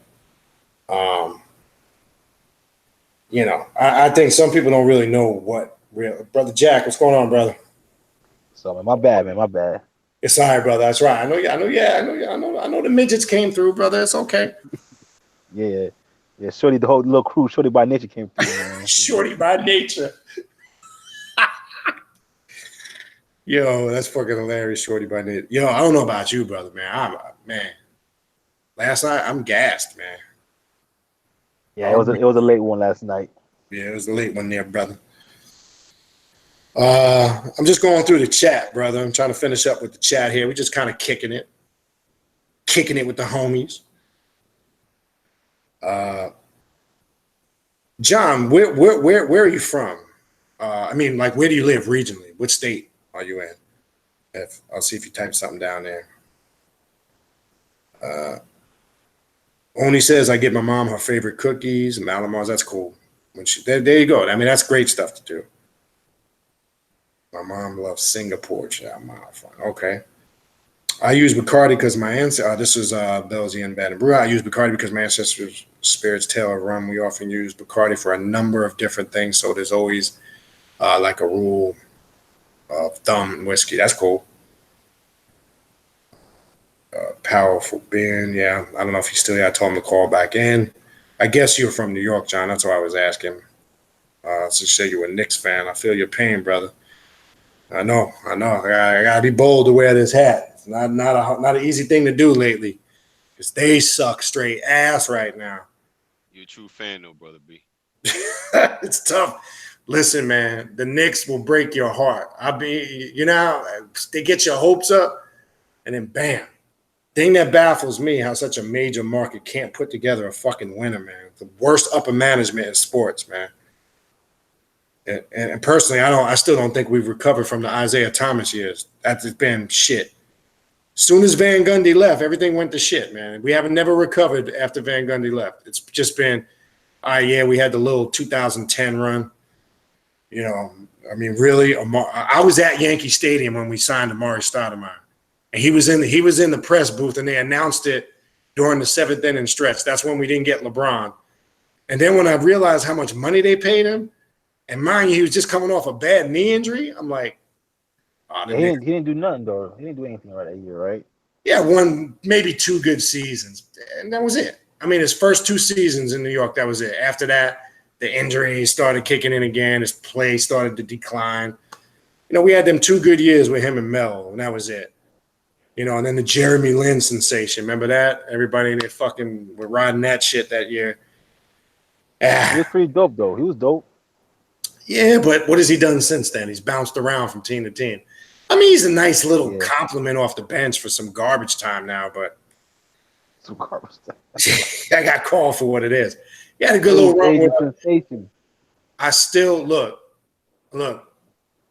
I still think Melo fucked up by running Mike out of there, the head coach that year. I think we might have had something, but Felton was on a roll then because Melo's little bitch ass, you know, because he wanted to be a diva. He broke up possibly what could have been something. I'm not saying they were going to be a great championship team, but it could have led to something. But I'm not gonna lie, man. Melo was an awesome scorer, man. Especially when he was in New York. But he can't play no fucking defense, bro. He's soft. He's marshmallow. He can't. He don't play no D. Does that matter if you can put up 40 points? Does that matter? Yeah, well, if you can't stop nobody, if you're putting up, if you're scoring fucking 100, but you're giving up 115, 120, yeah, it matters. Look, any sport in baseball, pitching and defense win championships. Defense wins championships. I don't give a fuck what anybody says. You don't have defense, you don't win. I don't care. You could score 120 points a night. A good defense stops that. But hey, look, I liked Melo. Don't get me wrong. I did to an extent. But as he's got older, well, obviously he's not even in the league no more. Nobody wants to take a chance on him. He can't play no D. At this stage, he's a liability. Where do you put him? Outside of, again, coming off the bench for a few guard mop-up minutes here and there or to give guys rest. He's a liability. He can't play D. That's what killed us. And he ran D'Antoni out of town because him and D'Antoni didn't get along. Why the fuck you go sign with Houston? That dude, man, Mike was looking to get his revenge on Mel. That's why he cut his ass after 5 or 6 games, whatever it was. He's like, yeah, all right, you did that shit to me in New York? Peace, you out. We don't need you. Damn. Yeah, man. It's fucking Knicks, man. It's painful, man. I still have nightmares about that Houston Rockets Knicks series. We should have won that series, man. Let me stop, man. You got me all fucking depressed now, man. My bad, bro. No, I'm fucking around. Just having fun with it. So, John, I feel your pain, brother. I feel your pain if you're a Knicks fan, man. My heart goes out to you, brother. Maybe before we leave this green earth, we'll get to see that championship raised. I don't know. Yeah, miracle at the Meadowlands. Now you got to bring up more fucking trauma. The Eagles and the Giants. God damn. Yep. Jersey. That's true, man. That's true. Now, Taza, I must say this as a kid. You're gonna laugh. Remember the '80s Eagles team, right? Ron Jaworski, Wilbert Montgomery. I used to like him as a running back. I used to love Harold Carmichael. He was one of my favorite receivers. I don't know why, but I was attracted to that 1980s Eagles team, early 80s team. Mike Quick was nasty. I mean, those were some Eagles players I did like, secretly. Couldn't say that loud in the family because I'd get beat up if they knew I was on any Eagle fans. I mean, I've been to the old Meadowlands. I've been to the old Veterans Stadium. Whew. I almost didn't get out. I thought I wasn't going to get out there in my life. That was some violent-ass place, old Veterans Stadium. Shit, you talk about some Eagles-Giants games there in the 80s and early 90s. Man, that one for the week. What else we got? Sorg 3. My Lakers are not you're going through it. But the difference is, man, I mean, you got a rich history when it comes to championships. Yeah, you're going through your little down spell.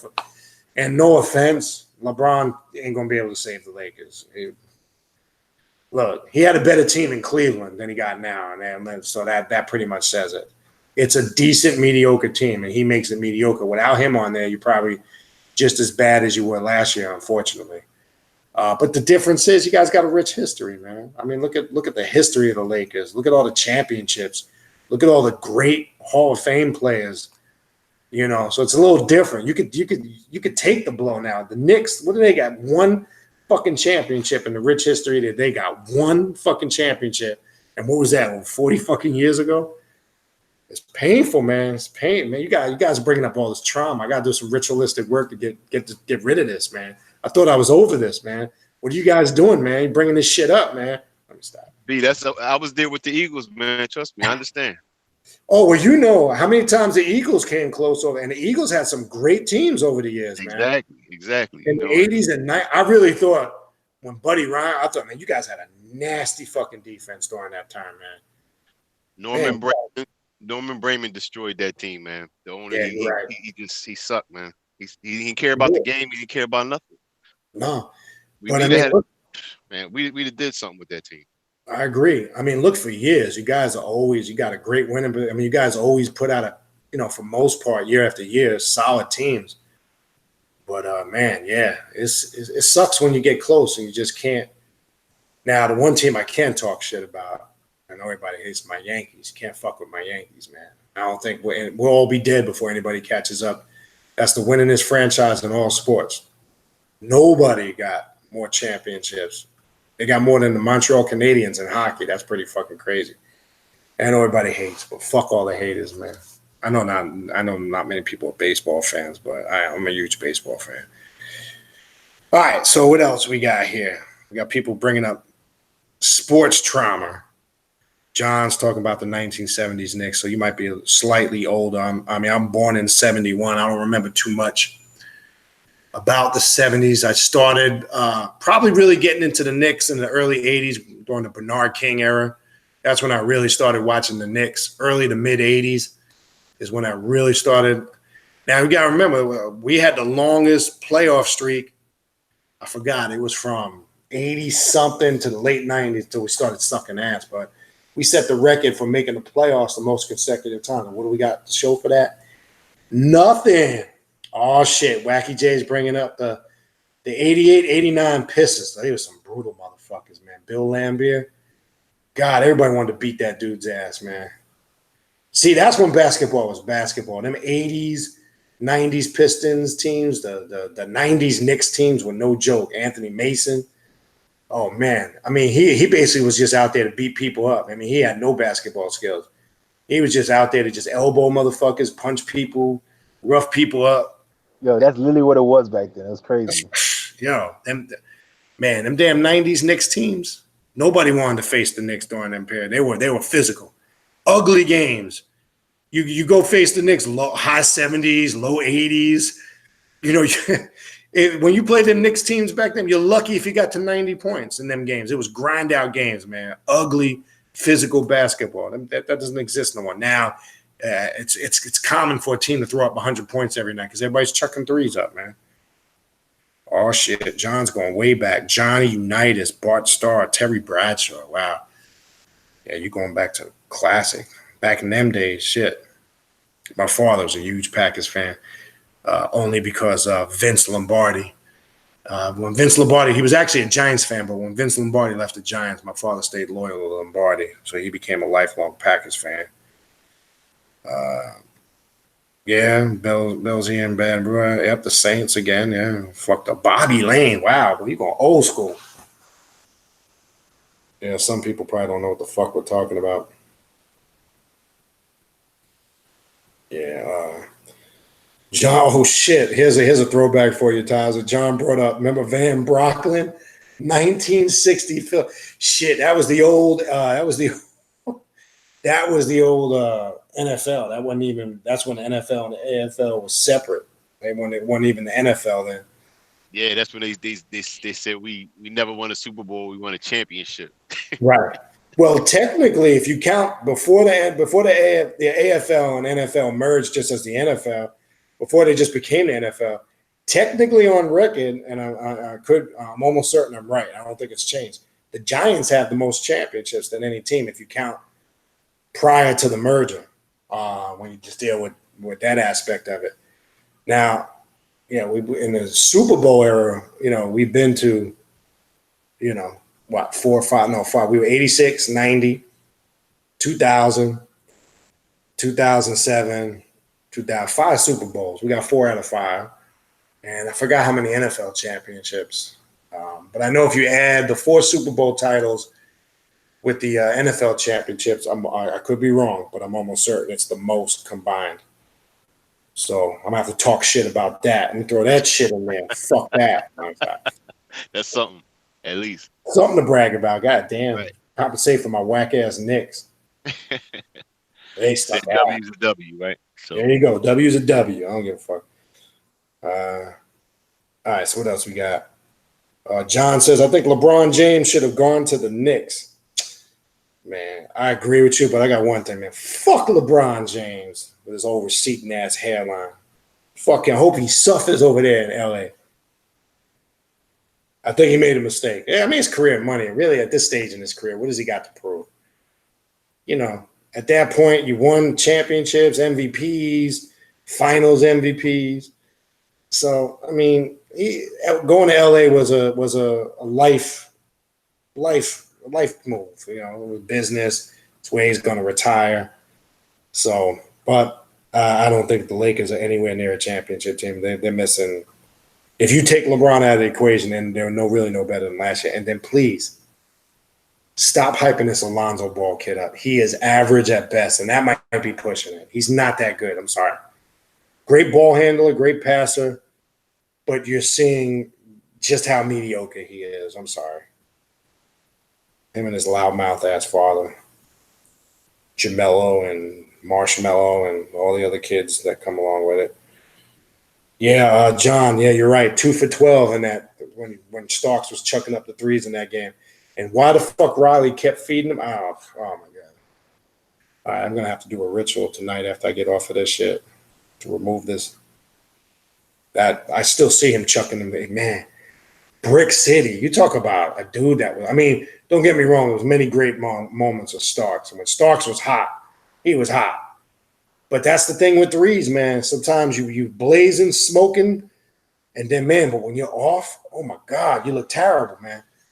And that was one night where they should have changed up the strategy. He was off. Stop chucking threes up. Take it to the hole.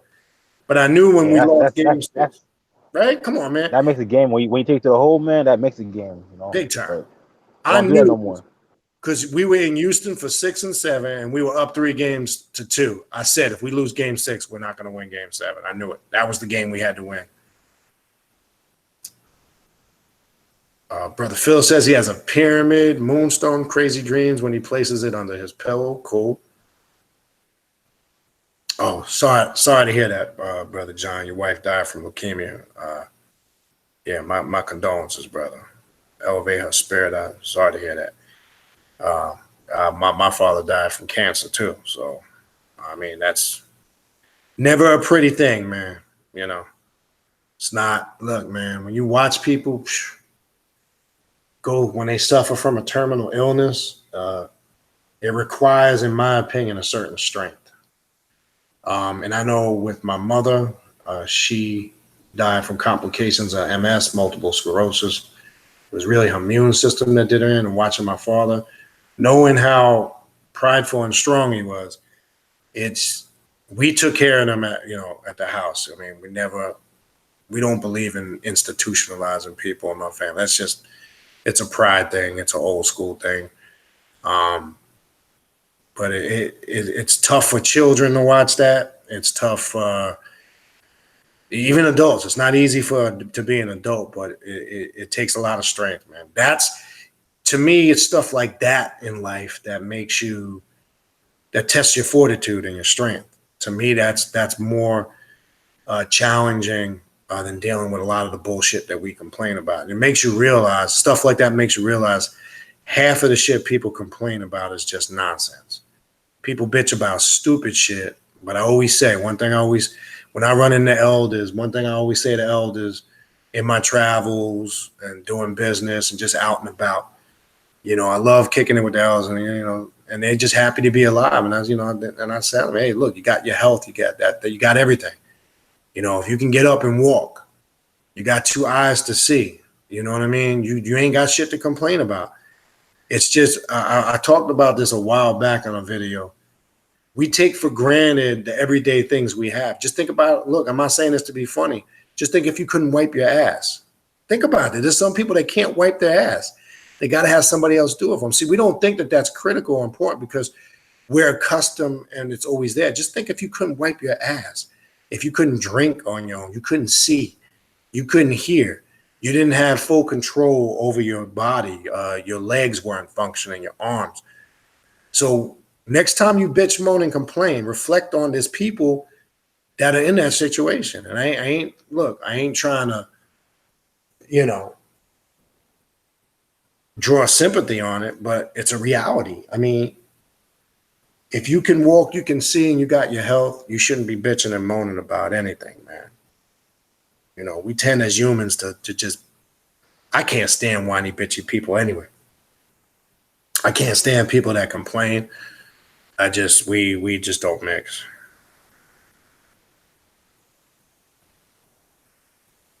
Oh, cool. All right. Some people enjoying the sports. I appreciate it. We got to change it up, man. Just got to roll with the flow. Sports come up, talk about it. Okay, so Belzy and Bad and Brew. Is there a reason why a candle on the ancestor altar burned black? That happened to me recently. Wasn't sure if I may have forgot to cleanse it, but besides that, like, why are they displeased? Now, there's, and again, I've talked a little bit about here. There's a whole section I do on online classes. You should know how to read your candles. Candle magic, that's a key part of it, or burning candles in general. But I'm glad you first touched on the simple thing. Could be that you didn't clean it. And I'm glad sometimes people don't want to start simple first because they want to go, I like to make a joke of it, Spookyville, and you didn't do that. It could be, that's a possibility. I've seen that happen. But if not, it could be for a multitude of reasons. Let me give you an example. Yeah, it's not that they displeased. Don't always assume when them candles. You should also look at it and see if it's formed any images. If there's something you can read into it, because usually sometimes the black residue creates an image, and that's a way to communicate. It could be a symbol, it could be a figure. It don't always mean that they're displeased. And I'm not saying that's what you meant, but I'm speaking in general for others. Now, that's what I'm saying if you're dealing with a candle on the ancestral altar. Now, if you're petitioning, working with a particular archetype or deity, and say you're burning, you're using candle magic to work on a specific aspect or area of yourself, when it burns dark black like that and you get a lot of the residue, it's confirming that you got to continue more work at it if you're not getting that clean burn. So let's say you're trying to clear up a issue with a family member, or you're trying to amend a family relationship, and you're doing candle magic and you're using the candle, you charged it with your intent for that, and say you get a lot of that residue, etc. It's confirming you got to keep going at it. When you start to get the clean burn, you should start to see the results reflecting in the intent that you burned it for. That's what people don't understand when they work candle magic. The candles do communicate to you. The spirits do use that as a vessel to communicate to you if you really understand candle magic and you know how to work it. Some people just use it superficially and spooky. I'm going to light a candle, poof, and everything's going to be fixed. No, the candle magic is a little more deeper than that. Or reading candles in general, even if it's in reference to your ancestral altar. So, most definitely, there could be a multitude of levels of communication in that, not just the fact that they're displeased. They could be trying to convey a message to you in regards to that, but I wouldn't jump the gun and say that they're displeased. You could be seeing that black residue for a multitude of reasons, but it's an excellent question. There are books out there that give you ideas on how to read candles. I believe Raymond Buckland's got a whole section in one of his books that I can't recall offhand right now. But you should be skilled if you practice candle magic. In addition to charging your candles, working with your candles, charging them with your intent, working petitions. I utilize candle magic in a multitude of ways. I even use it as a destructive form of magic when need be. But the candles are definitely tools of divination and communication if you know how to work with them. So there's different levels to candle magic. So I'm always curious when people say they practice candle magic. I like to kind of pick their brain on what level. Some people do it very, superficially, if that's the word, superficial. I kind of use it more a more black magical aspect of it. I kind of do use a little more intense. I go a little more in depth with it.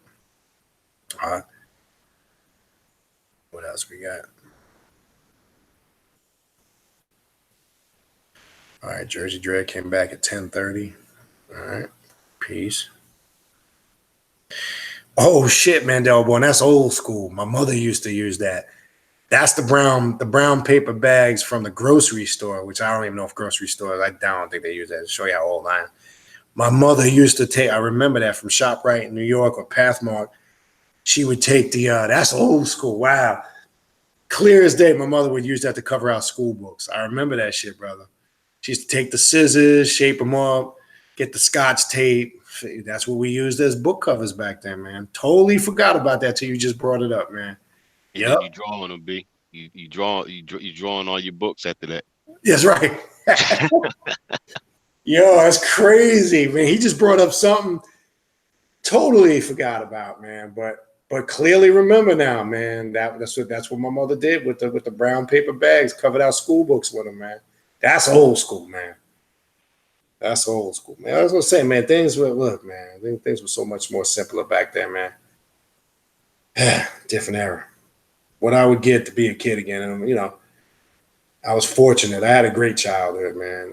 I was fortunate to come through a household. My parents stayed together to the end, man. Whereas I saw all my friends around me, they grew up in broken households. A lot of people didn't have both parents there. But I was fortunate, man, and I can't complain. I loved high school, loved my neighborhood. I loved the friends I grew up with. And even though we didn't have much, but we had good family. We had tight friends. Everybody looked out for each other. We made what we had. We made the best of it. We may not have had a lot of money. We may not have had a lot of things, materialistic shit, etc. I did the hand-me-down thing. I had no brothers, but I got all my cousins' shit. You know what I mean? You had to sometimes go hand-me-downs, man. You had to go to school with sometimes hand-me-downs on, man. These kids don't know what that shit is like today, man. Now they got to have this high-tech shit. I mean, we used to go to fucking sneakers, Pro Keds and fucking Converse, Mark V. That was the shit we was rocking back then. Wasn't all this high-tech shit. Anyway, that's a whole nother fucking story. But, man, yeah, it was a different era, man. Now these fucking kids, little fucking whiny ass, little snot-nosed motherfuckers on this that.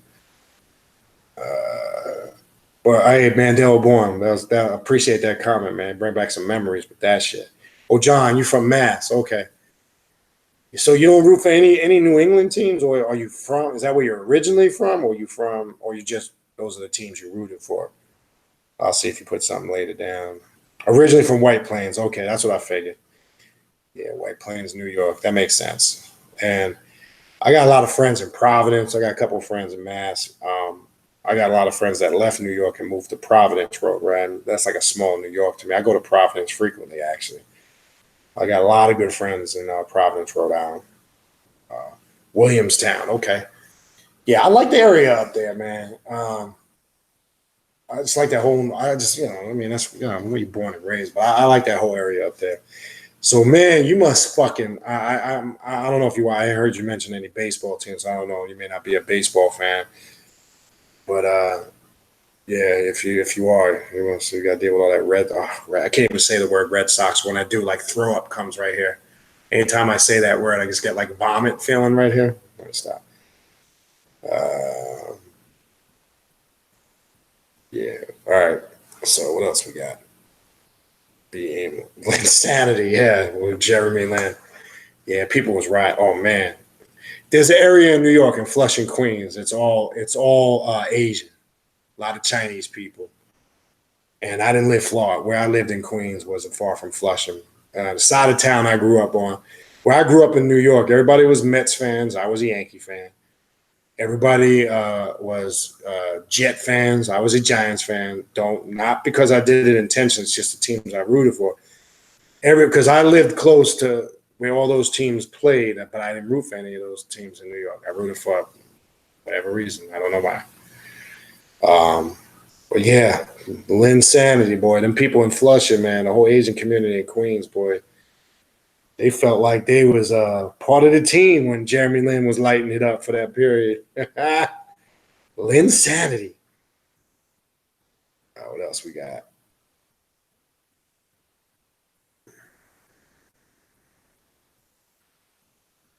All right. Jersey Dread. Wow, yeah, you ain't been a Knicks fan. Now, Jersey Dread, I would assume you're from Jersey. Were you at any point a Nets fan? Shit, I remember my pops taking me to an old ABA game when the Nets, because the Nets used to be in the ABA, they were the New York Nets, and they used to play at the Nassau Coliseum in Uniondale. That's when Dr. J first started out, man. That's when they used the old red, white, and blue stripe ball in the ABA. So I don't know if you ever were a Nets fan, but I used to love Buck Williams as a kid, man. Old Buck, I used to try to imitate him dunking and shit. I believe Buck, if I'm wrong, somebody might correct me. I believe he was the first, wasn't he the first player that went from high school to the pros, if I'm not mistaken? I could be wrong. But I used to like some of them old net teams back in the day. But the Nets, man, they can't make up their mind if they want to be in New York or New Jersey. It's crazy. What else we got? We're going to wrap this up shortly, people. I know we've been on here for a minute. Whew. I'm getting a little out there now. Oh, you're right. Thanks for correcting me on that, John. They did win in '69, the Knicks. Totally forgot about that. 69 and 70. Willis Reed. How can you forget that era?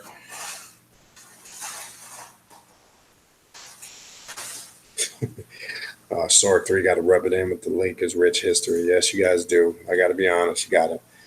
Yes, right. Go Yankees 2019. I'm excited. Got my tickets. I'm excited. Oh, John, so you're a few years older than me. So, yeah, okay. Oh, wow. When Tom Landry was with the Giants. Wow. And then, yeah, you're going way back.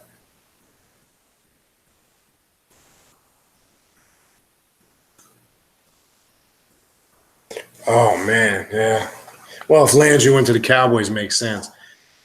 Even saying that word, I just get vomit right here. Cowboys are like the NFL version of the Red Sox to me. I hate Dallas. It's always a pleasure watching them lose. Always a pleasure. I second that. Well, yeah, you got it.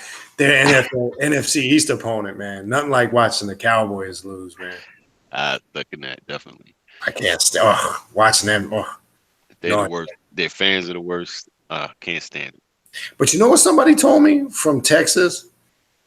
A lot of the true Texans aren't Cowboy fans. They say a lot of them fans you see are implants. They're not really – I don't know how true that is, but somebody was telling me that, man.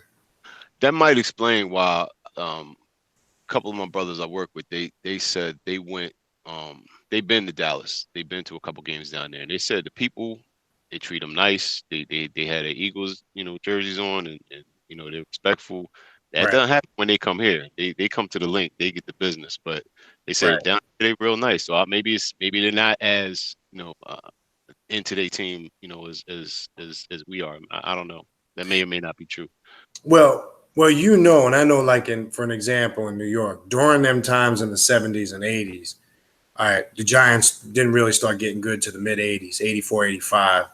I mean, 85, they were up against the Bears. They weren't going to win that game. They played a good game. But I know a lot of kids grew up in New York. They became Cowboys and Steelers fans because those were the teams winning at the time. Dolphin fans. Like, I got a lot of friends that grew up Dolphin fans because, when we were growing up, them teams, the 70s and the 80s, the Giants and the Jets sucked ass. They weren't that good. Right. So you'll see a lot of that. That's why if you're watching a Giants or a Giants-Cowboys game, there'll be a lot of Cowboy fans there. But a lot of them, they're native New Yorkers. They grew up Cowboy fans. That's just how it was. Yeah, yeah. That's part I get, But see, I have no respect for anybody that lives in Philly that's a Cowboys fan. I don't. No, hell no. One of my friends growing up, Brian, he's a diehard Cowboys fan. He's born and raised in New York. Oh, man, I give him hell to this day. I can respect the Pittsburgh fans because at least you're in the state. But back then though, you got to respect those 70s, 80s Steelers teams. They were just blue collar, man. That was some rough teams. Absolutely. Remember the Rocky Blyer story? Remember that? Oh man, tell me you ain't shed a tear when you watched that when you were a kid, man. Yeah, man, definitely. How could you not? Yeah, that was classic. All right, so Wacky J says, "Oh yeah, Big Jaw. You checked out the Big Jaw videos. The funny shit. Yeah, I mentioned a few weeks ago. Check out Big Jaw on YouTube. Funny ass videos. BIGG space JAH. Oh man, you want to really just sit down and watch some funny shit? Dude is mad funny. Check him out. John, appreciate it about my mom and my pop. Appreciate that.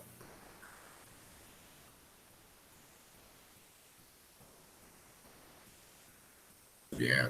All right. I don't think I'm gonna be able to. All right. I'm at the end. I try to get to some of the quick comments. I think, yeah, the ABA ball. That's the red, white, and blue ball. Yeah, man. Dr. J, man. That's when Dr. J had the fro. I saw him do shit, man. Ugh, man. You talk a guy almost starting his jump from the foul line before he. I don't think he was human, man. Literally, and he was doing that shit before Jordan was, man. You know, and Jordan. And I say this with all due respect, I hated that motherfucker because and bring back more Knicks trauma. How many times me and my pops would watch the game, sitting there, and you like knew it. 3 minutes left, we could be up by 8 or 10 points against the Bulls, and you knew it was coming. We were just like you knew. Yeah, I know. I got you. You know what I'm saying? Crazy. Like that's crazy. It's That's like why he's a GOAT, man. He's a GOAT.